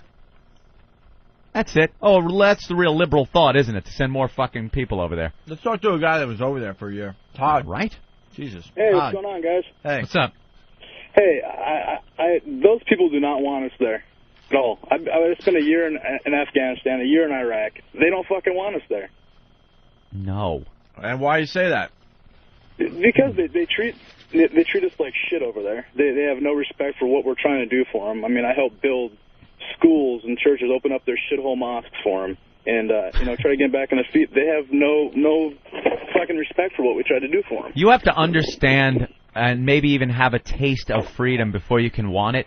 Those people hadn't a clue what freedom or democracy was about. People talk about... I love when they try to make it sound like they're like we were back when we were trying to form our country and break away from England. It's so different. We wanted freedom. The Americans back then were trying to fight oppression themselves, and they got backing from other countries like France and stuff. We wanted the freedom. We were fighting for it already. Not like these people where we come in and go, no, believe me, you're going to love this freedom stuff. And the only reason we're giving it to you is because the mass destruction thing fell down. But you're going to want the freedom we're going to give you. No, they don't. Right on the head. They lived so long without, under iron fist and doing things his way that now that we try to give them something better, they were like a battered woman. She keeps coming back to the relationship because she doesn't know better. Going back. You just know what you know. You know what you know. You know what you know. The guy ruled with an iron fist, and that's what the people understood. That's what they knew. They don't know about freedom. They don't know. They don't know how to work it. They don't know how to survive in a free society. No. They don't understand how good it is. You can't force... And meanwhile, now, what they know about freedom and democracy is people being blown up. That seems to be the number one thing democracy is bringing them. Are there any countries out there with brutal dictators that actually have terrorism? Wow. It's probably the hardest place to terrorize is somewhere where you have a brutal dictator. They're doing all the terrorizing of their people. They want exclusive rights to terrorize their fucking people. They are the Walmart. I do that shit. I do it. They are don't come in They here. are the Walmart of terrorism. Right. You don't blow them up. I was going to torture them. Right. You get a bully in the schoolyard, right? You don't get a bully from another school that comes over and beats up your people. You're going to have a problem. Go back to your own school. Beat up your own people. Now, let's say hi to Nick in Canada. Nick. Yeah. What's up? How you doing? I'm just saying, man, these people will never understand what you're saying because you're just talking common sense. Oh, I'm being defended by a faggot Canuck. What? Great. What do you know, sir? Canada comes in to help. What do you know? The biggest fag country this side of England is protecting me. The United States of America. We don't even pay attention to you. What are you? Stop it. Are you guys going to come in and attack us? Because you know what? We could really use... Don't worry. You're all right for now. You know that's why we're so great, right? We got countries like Canada and Mexico. They know they're not going to be conquered, Canada. They got us to the south and that treacherous enemy, the North Pole, to the north. You know what kind of army they have up there? Ooh, look out for your northern border. An attack could come swooping down at any moment. Do they have an army? The North Pole?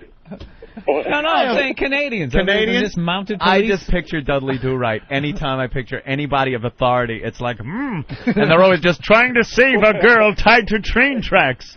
I don't even know what Canada's good for. I have no idea. What are you guys good for? You know what? We've got Jim Carrey. A lot of oil production up here. You got what? A lot of oil production. Oil production. Help us out. Then. In northern Alberta, there is more oil than you'll find in Texas. Well, help us out then. All right. Your buddies to the south here. All right. We got to move on because, this is something that... Alan Sniffen doesn't like it either when we talk politics. Hey, Scott Farrell. Yo, there were these chicks at an Ottawa Renegade CFL game, the football version of our NFL, and they're having a contest up there in Ottawa. The owner's crazy. First they had beads night so everybody could show them their big titties, and then now after everybody in the whole country flipped out about them, they've decided to give away 2 slutty cheerleaders in a stretch limo to some lucky tailgate fan whore to take him out on a date and do whatever he wants to him, and they're going to film it, and it's going to be on TV, and I'm right. Good morning. Good morning, Scott Farrell. How are you? What's shaking? How about this guy you got on, man? What a train wreck going into me. Thank God at least I'm giving people money for all the picks I'm going to hit. You're not going to hit any picks. Completely lost me. Shit, I'm going to hit somebody. I'm counting money with my teeth over here.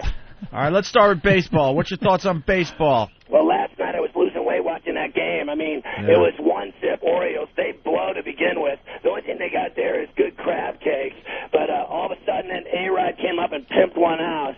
And then they got it when Jeter with the signal to the right, and they take the 2-1 lead. They hold on, they get it done. Gordon, Mo, and now they go one more against these crappy O's. Beat them tonight, have a one-game lead because Toronto beat Boston. It's going to be crazy. It's Fenway all weekend. They're going to be watching as the Bombers go in there to take on the Red Fems. I can't wait. I'm pulling hair out between the football and the baseball. I may start kicking my dog. We got a Red Sox fan in studio, Bill Burr. Well, it's going to be thick. Your boy Arroyo couldn't get it done last night. Wells jacked one over the wall and left. They're not pitching well. Schilling's been getting lit. Let's face it, they lose Folk. They lost everybody. Their bullpen blows. Their rotation's getting lit like a bong. The Yankees go in there on fuego. They've been beating the shit out of everybody. You lost like 19 to fucking 9 the other night, you jackass. We had a good night last night, and I'm going to sum up the whole baseball season on that. And I'm going to regurgitate everything that I saw on SportsCenter. Shut up! Fucking jackass, you're up one game with your $200 million team that could. It was unbelievable. Then A-Rod got up. He got a hit, then Jeter, then Jesus Christ is on deck, and it was just fucking amazing that they pulled it out against the Orioles. This is unbelievable. Got Dalai Lama in the bullpen. You guys just should win in case. it every fucking year. Holy shit. When you go out at night, and have martinis or whatever, you, talk about that politics shit to people, they must fucking hate you, dude. You were just painful. You're just mad because I got you with some good points. You got nothing. You're filibustering. Shut your face. Go get a fucking cough drop, jackass. Eat another hot dog and have a heart attack. Whatever, you homo. You get no trim because you talk about that shit. What does that have to do about getting pussy? As you sit there fucking eating your soggy cornflakes, watching fucking SportsCenter. You're so funny, dude. What are you talking about, Kabul and Afghanistan and Iraq? That was Anthony. Why don't you pay attention, you fucking drug whore? I love you. Come down off the crystal meth. I love when you Shut your face. I love when you get a Red Sox fan and a Yankee fan. Oh, my God. Hardcore. Here we go. What's next? Jesus Christ, you bore me. Listening to you rant rape. You should be hanging out with my grandpa. They're all a bunch of right-wing fags like you. Right wing? Now yeah, he doesn't even make any sense. It was me. He's stammering. And it was me, and now I'm right wing. I think they'll cover this week. All right, we're going to see what happens. What, we got 4 games left? They're taking on Ball State, the team that had 13 of their players arrested for, on-campus assault and burglary and battery. They haven't scored a touchdown in 3 weeks. You can't defend that. Who threw out the first ball at Fenway last night? A Wookiee. A Wookiee. They had Chewbacca.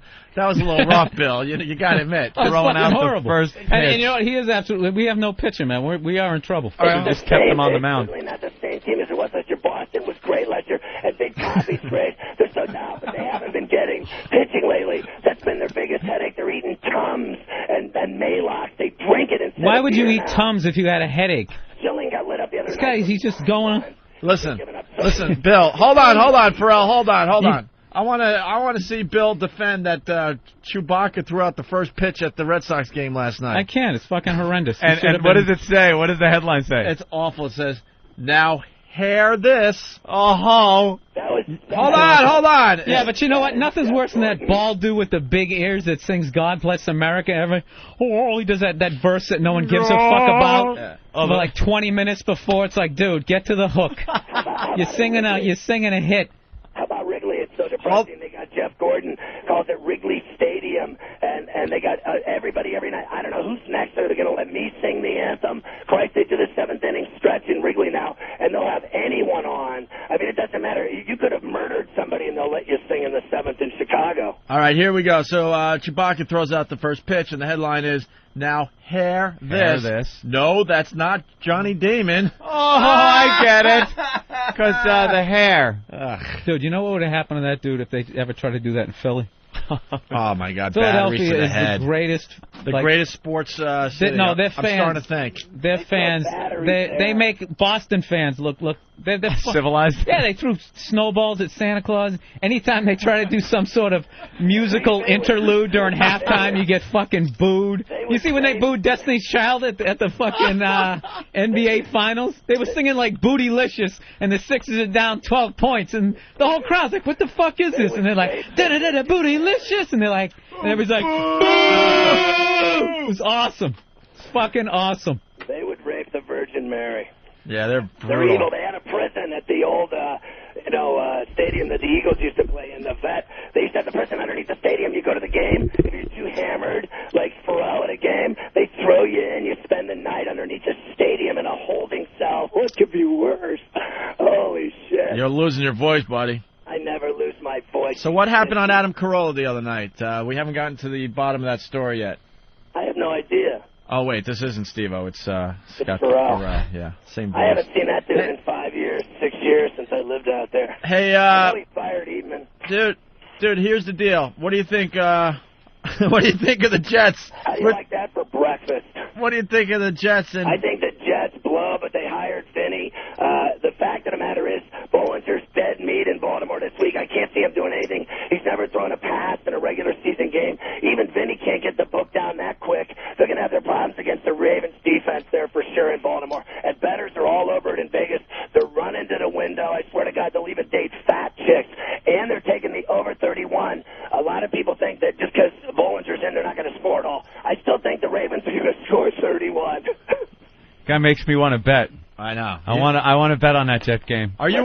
What is the line on that one? The easiest game last week was the Charger game with Eli going in there. Eli was tough under pressure. There's no doubt when he went out to Southern California where they hate him because he blew off playing there. But he played clutch. The rest of the Giants didn't get it done. But the Chargers were a great hit coming out of the gates last week, playing at home. And hey, what's the line on the Jets game? The line in the Jets game this week is I think it's 6.5.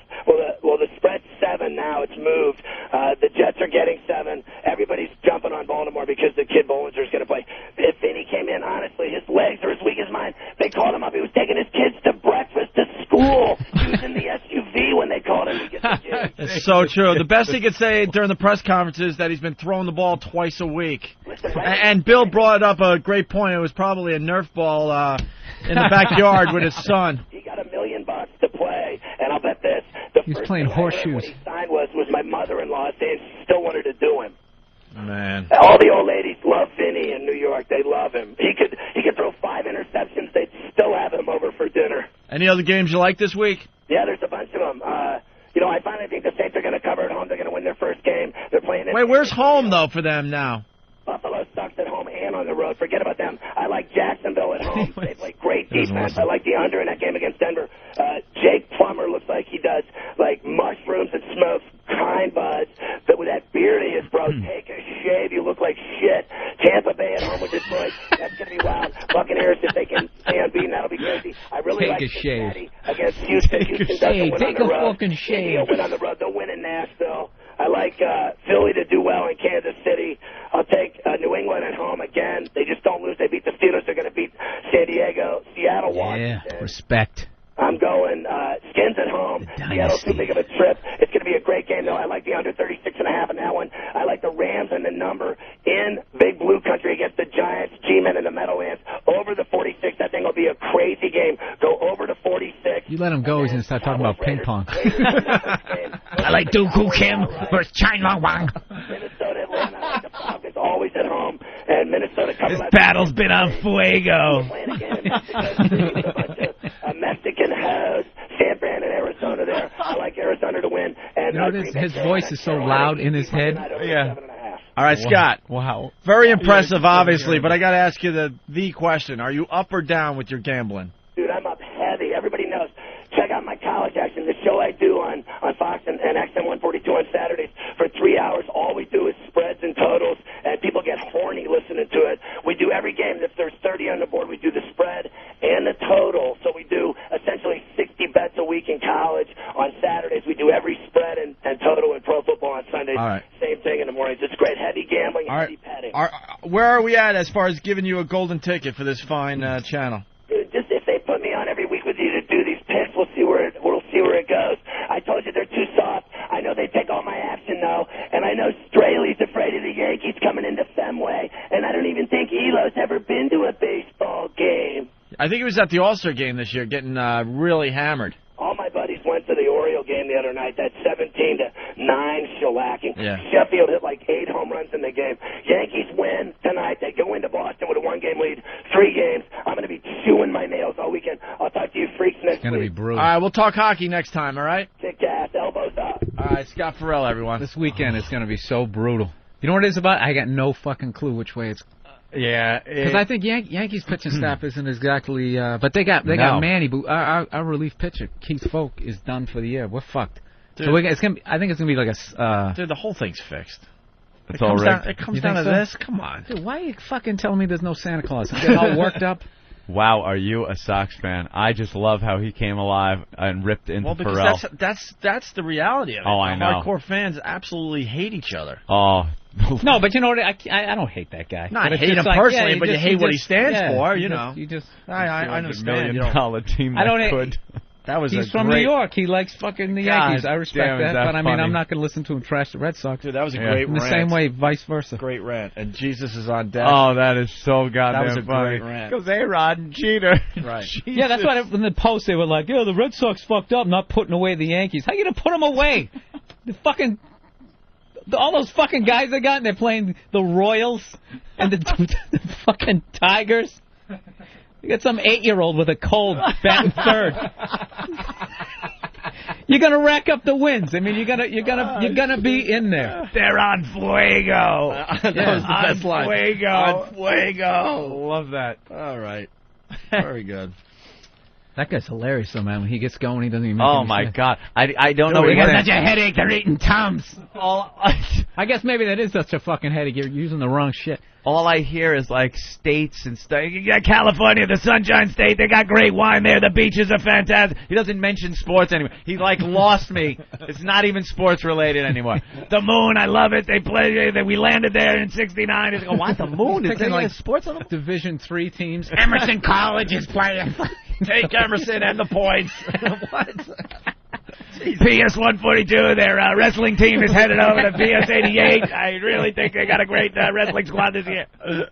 Their coach was like a homo. It's in the bag. But the team on fuego.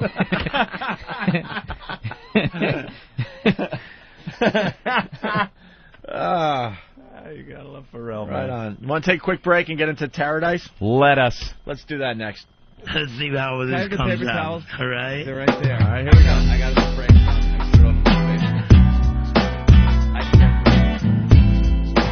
This is nice. This is a story about a man. And he always was so lonely at night. But his voice was rowdy. You could hear it all through his train station. And I'm going to sing this one. This is about Tippy Toe Tommy. Let's go while we're young.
They call me the instigator. You're right, Bill. That was fun, man. This feels good. That was really fun. That's what it's like. Yankee and Red Sox fan in a bar. Both people talking at the same time. No points are made. Yelling. All And red your in eyes, the face. Your eyes just lit up. Well, you know, I can finally talk some shit. We finally fucking won one. Jesus Christ. I used to get pummeled. Year after year after year. There was nothing you could say. I mean, Nope. it was pathetic. Nothing. Hey, really fast, a couple business things as far as the Opie and Anthony show goes. Our auction is going away tomorrow, finally. We did the auction to help the victims of Hurricane Katrina. We're so good. And the final items are going away by the end of tomorrow. Jesus, I'm dropping your poker chips everywhere. So go to opieandanthony.com and see what's still up there that you can bid on. Some of the key things is the Opie and Anthony Scarface movie poster, autographed by the entire cast, including Al Pacino, obviously. Nice. Only getting $990. I thought that would go for more. And then there's some baseballs going away in the next half hour. Baseballs signed by Rob Dibble, Kevin Kennedy, Buck Martinez. But tomorrow the auction ends for good, and we just want to thank everyone that helped us out with that, okay? We'll have a grand total of money that we raised that we'll post to let you guys know what you helped do. Also, tomorrow on the program, we crown the winner of the Assault on the Media contest for September. It's between 3 cities, really. 3 guys in 3 cities. It's Buffalo, Philly, and Boston going at it. And the entire Opie and Anthony crew are going to pick the winner tomorrow during the show. And we got great prizes for the winner of the contest, including dinner with E-Rock at Paisanos on Mulberry Street. Right, just stop now. In That's Little good Italy. enough. That's Yes. good enough. 30 days free video game rental from Gamefly.com, one of our fine sponsors. Mm-hmm. And finally, admission to the Opie and Anthony show. Where you just come in and check out the show for a day. Dude, what's the conversation going to be like, that dinner conversation? With Hawk and it's a great question. A listener. He's got to go through with it, by the way. I can't imagine. I don't want cameras and a microphone, because then they'll be put on. I would just love to hear the natural conversation that would take place. Because I know Hawk is not very talkative if he's just sitting somewhere eating. There he is. E-Rock. Hey, E-Rock. How are you? E-Rock, you're one of the prizes here. Yes. You're one of the prizes. You've met a lot of our listeners. And you'll be going to dinner with one of these guys. And what do you like? Do you have a game plan? A conversation I have no idea. starters? It is optional, so they don't have to go with me if they don't want to. Who's not going to want to? It's not optional anymore. You're E-Rock. Oh, by the way, really fast, too, a portable MiFi you also get for winning the contest for the month You're just of going to be so dude, what's it like? The show hanging. What's it like, man? Fucking talk or nothing? That's all you got? That's what they're going to do. I don't know what they're gonna, That's what they're going to ask you. I have no idea what kind of conversation what's like we would Opie have. like and shit? Pretty much how he is on the air. Yeah. They're not lying. They are who they are. They're not lying. faking anything. They're not faking anything. Suck my cock? So you're telling everyone that horrendous. There's definitely be no dessert. No. Want to look at the dessert menu? No, I'm fucking out of basically here. telling everyone that I'm an asshole 24 hours a day. Is that what he does? Not. You just said it. He is on the air. He throws things at people. He instigates. I heard a hint of that. Everyone else is nodding, right? He's pretty much Yeah. saying I'm an asshole 24 hours a day. Yeah. Even Mars is agreeing. Wow. No. I'm not saying you're an asshole, not in the least. What time you get in the morning? Can this possibly be an exaggeration of my personality? I ask you that question today. It E-Rock. is. It is. He's nicer than a lot of people think he is. You get paid a lot? This is going to be okay. Why are you still wearing your sick glasses, by the way? Because my... I love people that have to wear the sick glasses. Sick glasses? Yeah. What the hell is that? Are you wearing sick glasses? Yeah. What are sick glasses? Never heard of that. You got to start getting out of your house more, Ant. People get sick and they do weird things. They start wearing their sick glasses. But I don't understand. Because they're so sick they can't deal with the contact thing and stuff like that, so they have a pair of glasses that they wear when they're sick. See, I've never worn glasses. I don't know that. Did you ever have sick glasses? Yeah, before I got the laser eye surgery. Yeah. Sure. How scary was that? It was really scary. Really scary. Really Don't scary. you get a 1% chance that you're... Nah, I Gonna mean, be standing in front of the Port Authority with a tin cup. to this day, people ask about it, and the only advice I would give is to go to a guy that's been doing it a really long time. The surgery got so popular that a lot of guys are doing it out there that maybe shouldn't be doing it, and that's where the risk get Cutting the prices down real low. Yeah, that's where I think that is truly Jesus scary. Christ. Can you operate on my eye? Oh yeah. I can do that. Dude, everyone's an opportunist out there. You know, this thing exploded. Everyone's getting the laser eye surgery. So you had a bunch of experts that were doing it, and there were a bunch of other people, fringe players, like, fuck that. I heard, like, you could go down to Florida or one of these places and just take a quick course, and a week or 2 weeks later, you're actually performing the damn surgery if you got the equipment. You buy the equipment on loan, you know? Yeah. Discount eye surgery. It's your eyes, man. If you go to a reputable... This guy will do it for $80. Go to a reputable, organization, you'll be fine. I mean, the guy advertised on our show, and I turned thousands of people onto it. Not one email came in saying, dude, I trusted you, and I'm fucked up now. You think? Couldn't see it. Those are those emails you got that were just like PXYQ. Yeah. Trying thought it was program text. Trying really hard to remember where the letter R was. Wait, it's somewhere over here. Clank. Oh, it's like, why do I keep getting this gibberish email? That's hilarious. Just move your fingers over, like just one key inside "fuck you, Opie," and you'll decode it. It'll be the exact. You made me blind, motherfucker. Anyway, he's got his sick glasses because you got what? Strep throat? No strep throat. Oh, thank goodness. Ruled no strep throat. What do you got?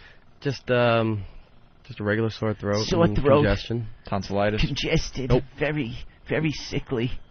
Nope. Should be gone in a couple of days. They give you any prescriptions? Vicodin? What'd they give you? Tylenol, codeine. What are you going to do with your $100,000? Pussy drugs. I was actually... IKEA that was one of shit? the things... Well, there's nothing wrong with IKEA. It's good furniture. IKEA furniture he's buying with his $100,000, and then... I was actually going to do the... particle board. The eye surgery. Oh, were you going to get the eye surgery? Yeah. Wow. Nice. How much I was does told that not cost? to do it in Florida. I said to do it in New York. So How much does that run you? Not sure yet. The price is you have to get consultations before you can even speak to the doctor Yeah, who's going make to do the sure surgery. they can do it. How many fingers? You got to make sure your pupils don't dilate too much. What? What's that what they got to do? Well, because the machine... Whoa. I know all this crap, the but slip. whatever. The flap. Well, the machine, the older machines, weren't, capable of doing the whole surface if you had your pupils getting really wide. Yeah. You know what I mean? Yeah. And that's where you would have the problem, because you would have your old pupils basically on the edge, and then the brand new, shaved down or whatever they do. Pupils. Right. Oh, yeah. And that's why you would get the stars and stuff. Oh, they get that starlight kind yeah. of a, like it's got a... So my brother... You ever put a lens on a camera that makes every little light look like starlight? Like kind of a filter. So my you ever brother, see it on your TV or movie career where I think I have an album cover of Leif Garrett. They use that effect. Okay, that's exactly there what you go. My brother, for example, his pupils were too big. So my guy who wanted to hook up my brother said, "No way. Your pupils are too big, and there are guys out there that will attempt it on you. Do not do it."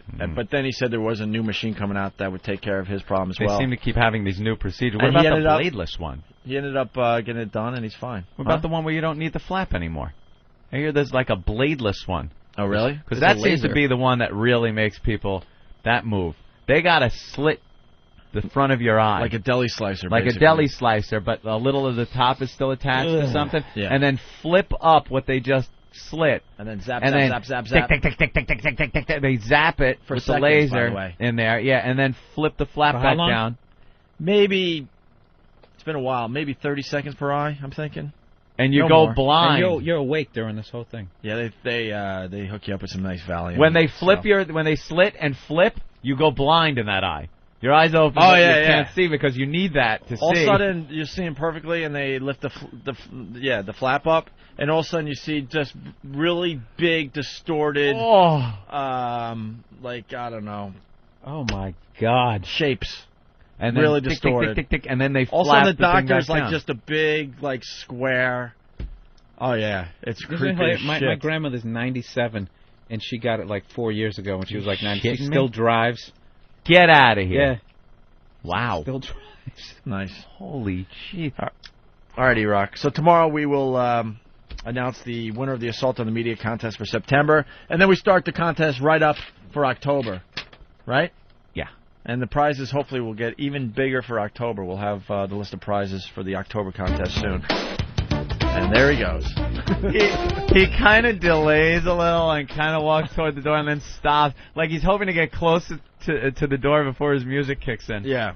But Derek is such a prick, he just will not let him get away with it. He needs to just embrace it at this point. Of course. He should do a little dance to it. It would diffuse the whole thing and ruin it. If he came in and started, like, breakdancing to it. Guys, Taradise. He'd never do that. Taradise is the greatest show on TV.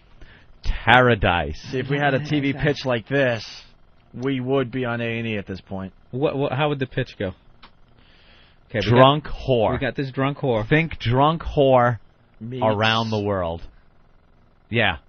We need drunk whore meets... Yeah. Lifestyles of the rich and famous. Ooh, very good. Hey, there you go.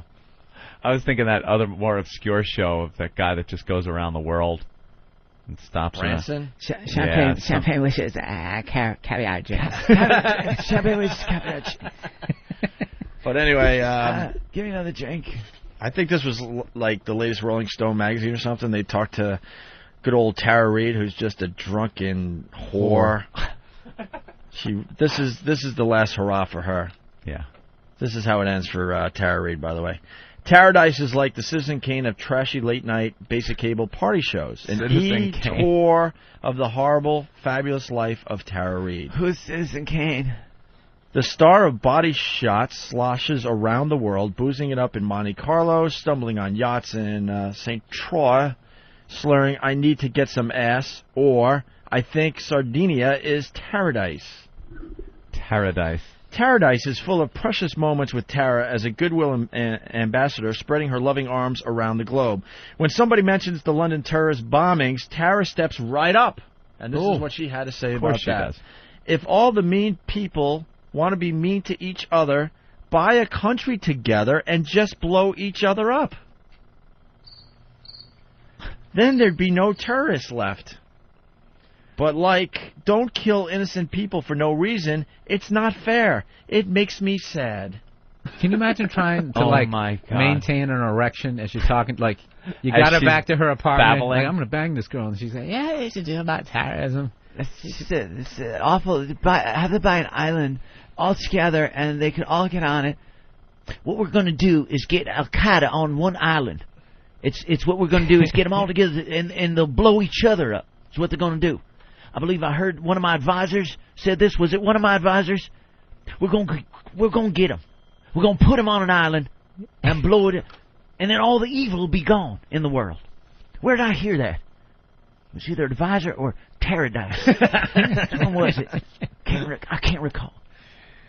We got to make sure she commits herself against terrorism. I'm calling her a terrorist. It's so awful to watch. Well, this is one of our favorite things. It's one of our favorite new things, playing Tara clips. Because she is just a drunk whore. We got a couple things here. She was in Croatia. What? Croatia. Oh, my God, you Taradise guys. made it to Croatia. You guys.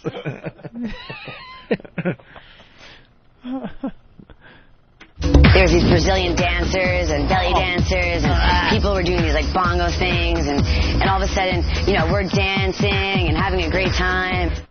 They're doing their bongo things. Ricky. Mr. Mooney was there. And Viv. I locked myself in the bank vault and Mr. Mooney's coming.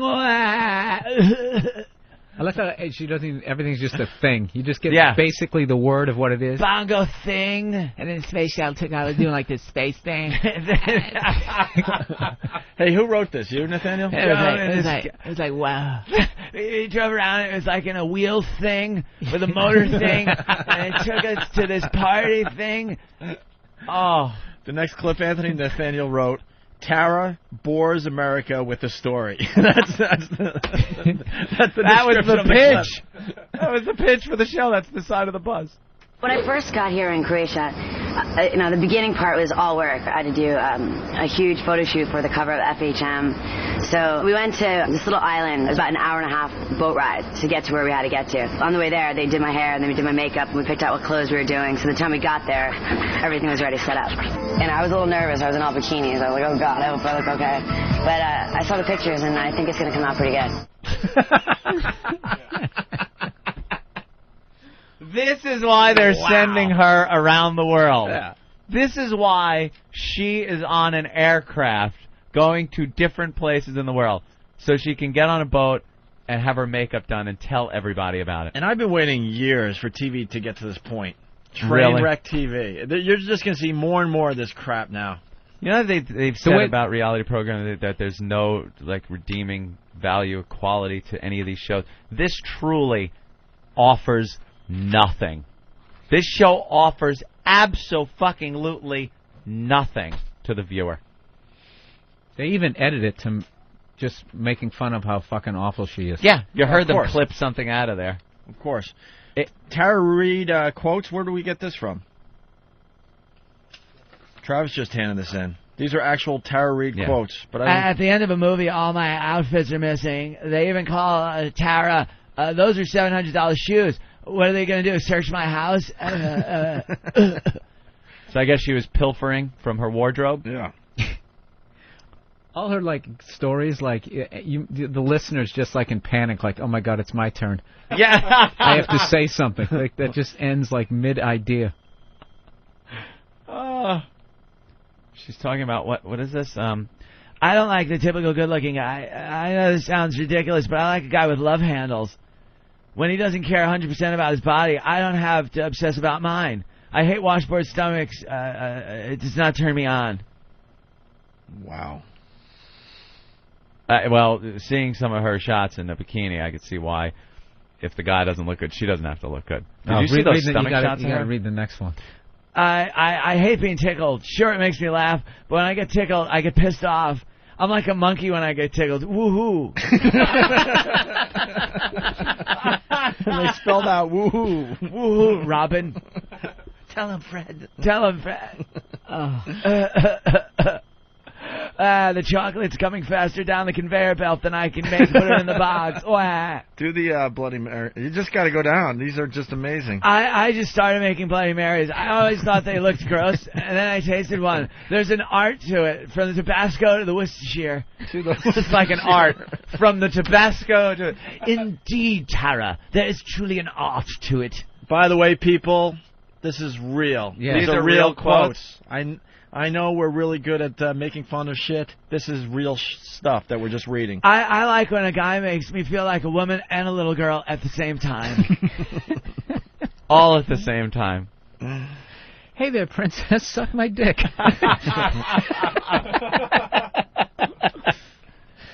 I'm not perfect. I do drink. I do smoke. Carson Daly can't go out and get messed up. He can't smoke in front of kids. He's the face of MTV. He's got to be good. But me, I can. You know, Carson was smoking in front of children. You know, Carson Daly was obviously onto something.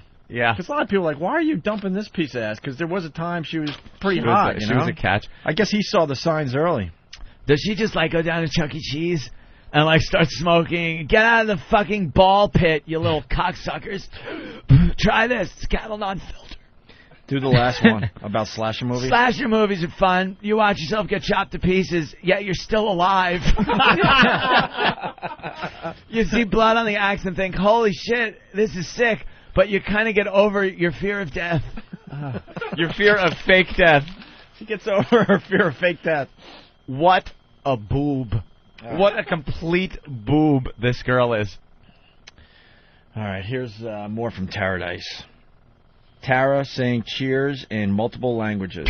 So we get to Hvar Island, and we went to this little village called Starigrad, and it was absolutely beautiful. It was like a hidden treasure. Chin chin. Chin chin. It was good. Every language we've been to so far. Okay, so, well, I don't know Greek and... Cheers, slanche, how do you say it in Italian? Chin chin. Chin chin? Chin chin and chin. That's not Greek. It's English. Chin chin, isn't that a Chinese restaurant? Let's just do it in English. Chin chin. Chin chin. Chin chin. Chin chin. Slanche, cheers, and Giberle. Everyone should eat at Antica. No, that means antiques. Gunga Lagunga. Gunga Lagunga. Is what the Dalai Lama said to me. Gunga Lagunga. So I got that going for me, which is nice. Big hitter, the Lama. What an idiot. I love Just out there representing America. You guys like to hear more? Or? Oh, yeah. All right. This is Tara messing with press. Is it possible that we get drinks? They want to see me drinking, so I grab a bottle of water now. Anything is possible. I'm watching this click away. Watch this paparazzi, okay?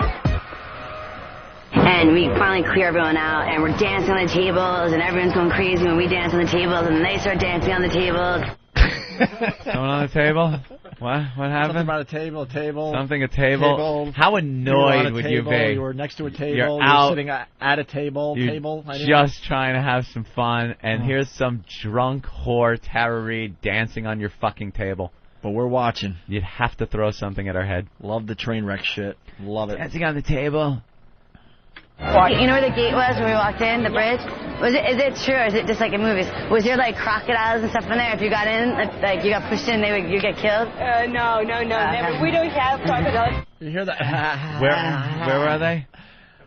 Yeah, they were probably somewhere where there wasn't crocodile. They had to cross over a moat. Because the moat of the crocodile, Like she's getting her information from fucking cartoons. Did he dress like that guy from Burger King?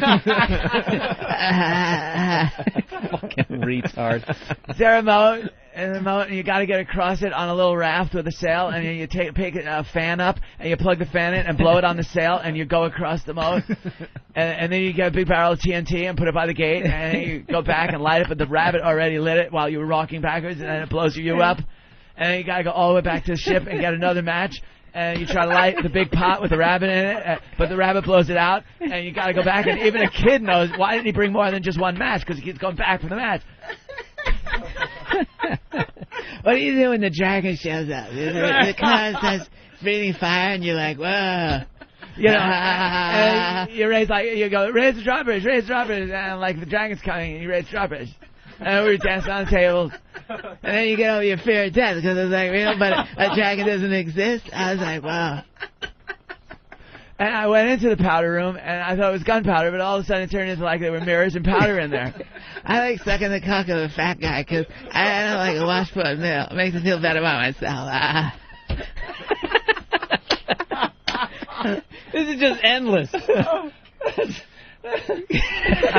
we were eating, and I ordered the duck, and it was like, I didn't know how they got it. Like, it was rabbit season or duck season, fire. And they shot him, and his beak went on his head. And you're getting a request. I'm just going to throw it out there. Oh, God. Can you do Tara doing Stevo, doing Scott Farrell, picking sports games?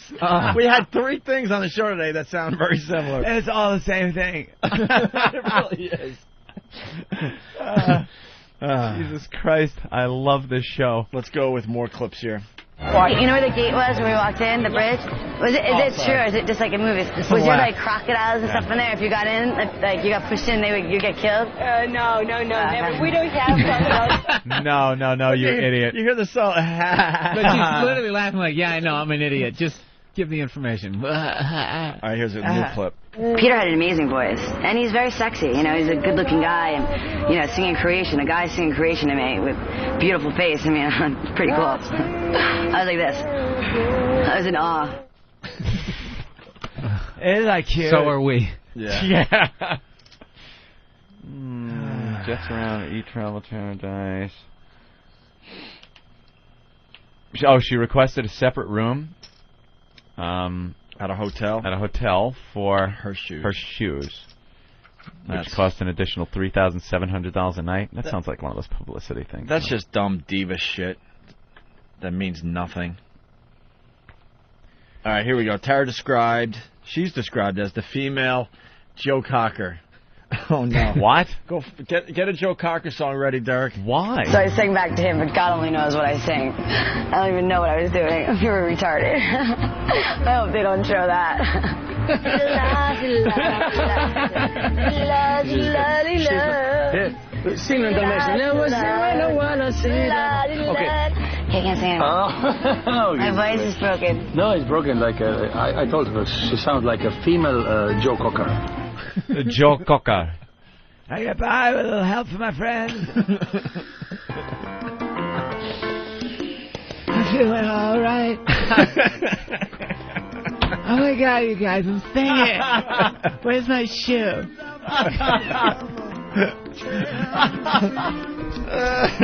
Every night I had the same dream over and over again, and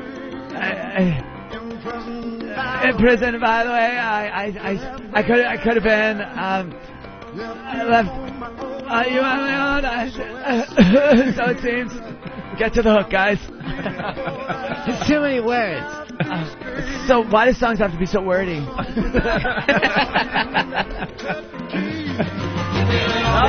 right. But everyone around me feels like shit. She does have a kind of a Joe Cocker tone to her voice. You guys want more? Now we got. What would you do if I sang out of tune, you guys?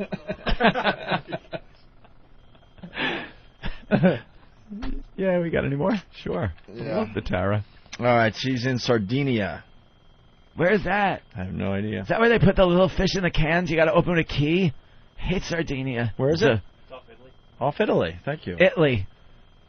I'm at the beach now, Porto Polo, which I think it means chicken beach. And there's supposed to be like professional windsurfers and kite surfing. And there's a million people behind me doing it. And I want to meet these really cute boys, Barney and Jason, and they're going to show me. Barney and Jason. All right, she sounds kind of normal there. Yeah, it's before she got hammered. Yay! Good morning. Look at my first kite. That was really scary. You almost killed someone. You know that, right? Look at them. They're all running away. Seriously? Almost killed all of them. Then they started yelling, da-da-da-da-da-da-da, whatever it was at the time. But I know it wasn't nice. Oh, my God. There's no way I'm flying on that thing. There's not even a chance. No, not happening. Not happening. It's so crazy. That's the thing. I think Bill pointed this out, is that they show her all these cool activities, and then she refuses to do them. She won't do any of them. So now all they're left is we're just going to make fun of how fucking stupid you are, because that's all we have in the footage. He makes a good point, because the next clip is Tara practicing windsurfing on beach, refuses to try it on water. She doesn't do anything. How could you... The running of the bulls. I'm going to be doing that in like 20 minutes. Oh my God, you guys, this is crazy. and then they cut to her. She's like, oh my God, there's like no way I'm doing that. And then they just cut to her in a bar, drunk. Everybody's dancing. I was dancing. People were running. It was insanely crazy. Like I wasn't going to do it. She doesn't do any of the things. I'm much too drunk. Yeah, she literally goes. The whole purpose of going to is to get involved in the do activities. these things. Yeah, go to China, Great Wall of China. I'm not going up all the steps. I don't want to. I'm tired. I'm going back to the hotel. Well, here she is practicing windsurfing on the beach and not in the water. I did windsurfing on the sand, and I still couldn't do it. I was like, wriggling, jiggling, like trying to just stand, and all of a sudden it was like, it was crazy. It was so much fun, though. I fell in the sand like 20 times. I decided that you're going to do it, and I'm going to watch you. Come on. I'm going to watch you. That's whoever doing it. This is a joke, right? No, it's true. Can you imagine being that director when she tells the story? I couldn't do it, and I fell down like 20 times. It's crazy. And then you got to be like, and cut. You think we got that? When do you know when to yell cut? Yeah, and you just like, is there anything? Do we got anything? Can we use anything? Anything? I fell like 20 times. She was talking about being on the sand with the sailboard. So all you have to do is stand, really. Just it's called standing. At that point, you're not windsurfing. You're standing on the beach. I fell down like 20 times, you guys. We're running out of show. Let's get a couple more clips in before we get out of here for the day. So then me and Constantine, we go out to Billionaire, and we made such a scene walking in there. Everyone's like taking our pictures, the paparazzi, is this, that. Then they put us in this VIP room. So before you know it, I'm sitting on Constantine's lap, and we're sitting in a chair like a throne. We looked like retards. But it was hysterical. Like, I didn't even care. I was just staring at him. It was so hot. No, you are retards. And again, and cut. Is there anything we can use there? Visiting Roberto Cavalese. Who is that? Some fashion guy. Oh, some fashion guy. His boat. Oh my God! Roberto's boat. That's You don't know which color it looks like. Oh my God! It's purple, blue, green. Look at pink, purple, red now. Oh my God! It's gold. It's gold, Dad. Look at it. Yellow, orange. Wow. Was she describing a bowl of tricks? Wow, look at it. It's blue, it's orange, it's turning this one's turning the milk brown. It's like Cocoa Puffs, but... What is she talking about? Wow, it's gold. What was that? She was going on the boat, I guess. But what was she? The colors of the boat? A Ferris wheel? What got her attention? It's the boat is designed so that it looks different colors from different angles. Oh, it's got one of those paint schemes that like prism like paint. Oh all right, boy, is she put her in a rally idiot. show, a reality show. Her, Tara Reid, and Stalker Patty. It'll be like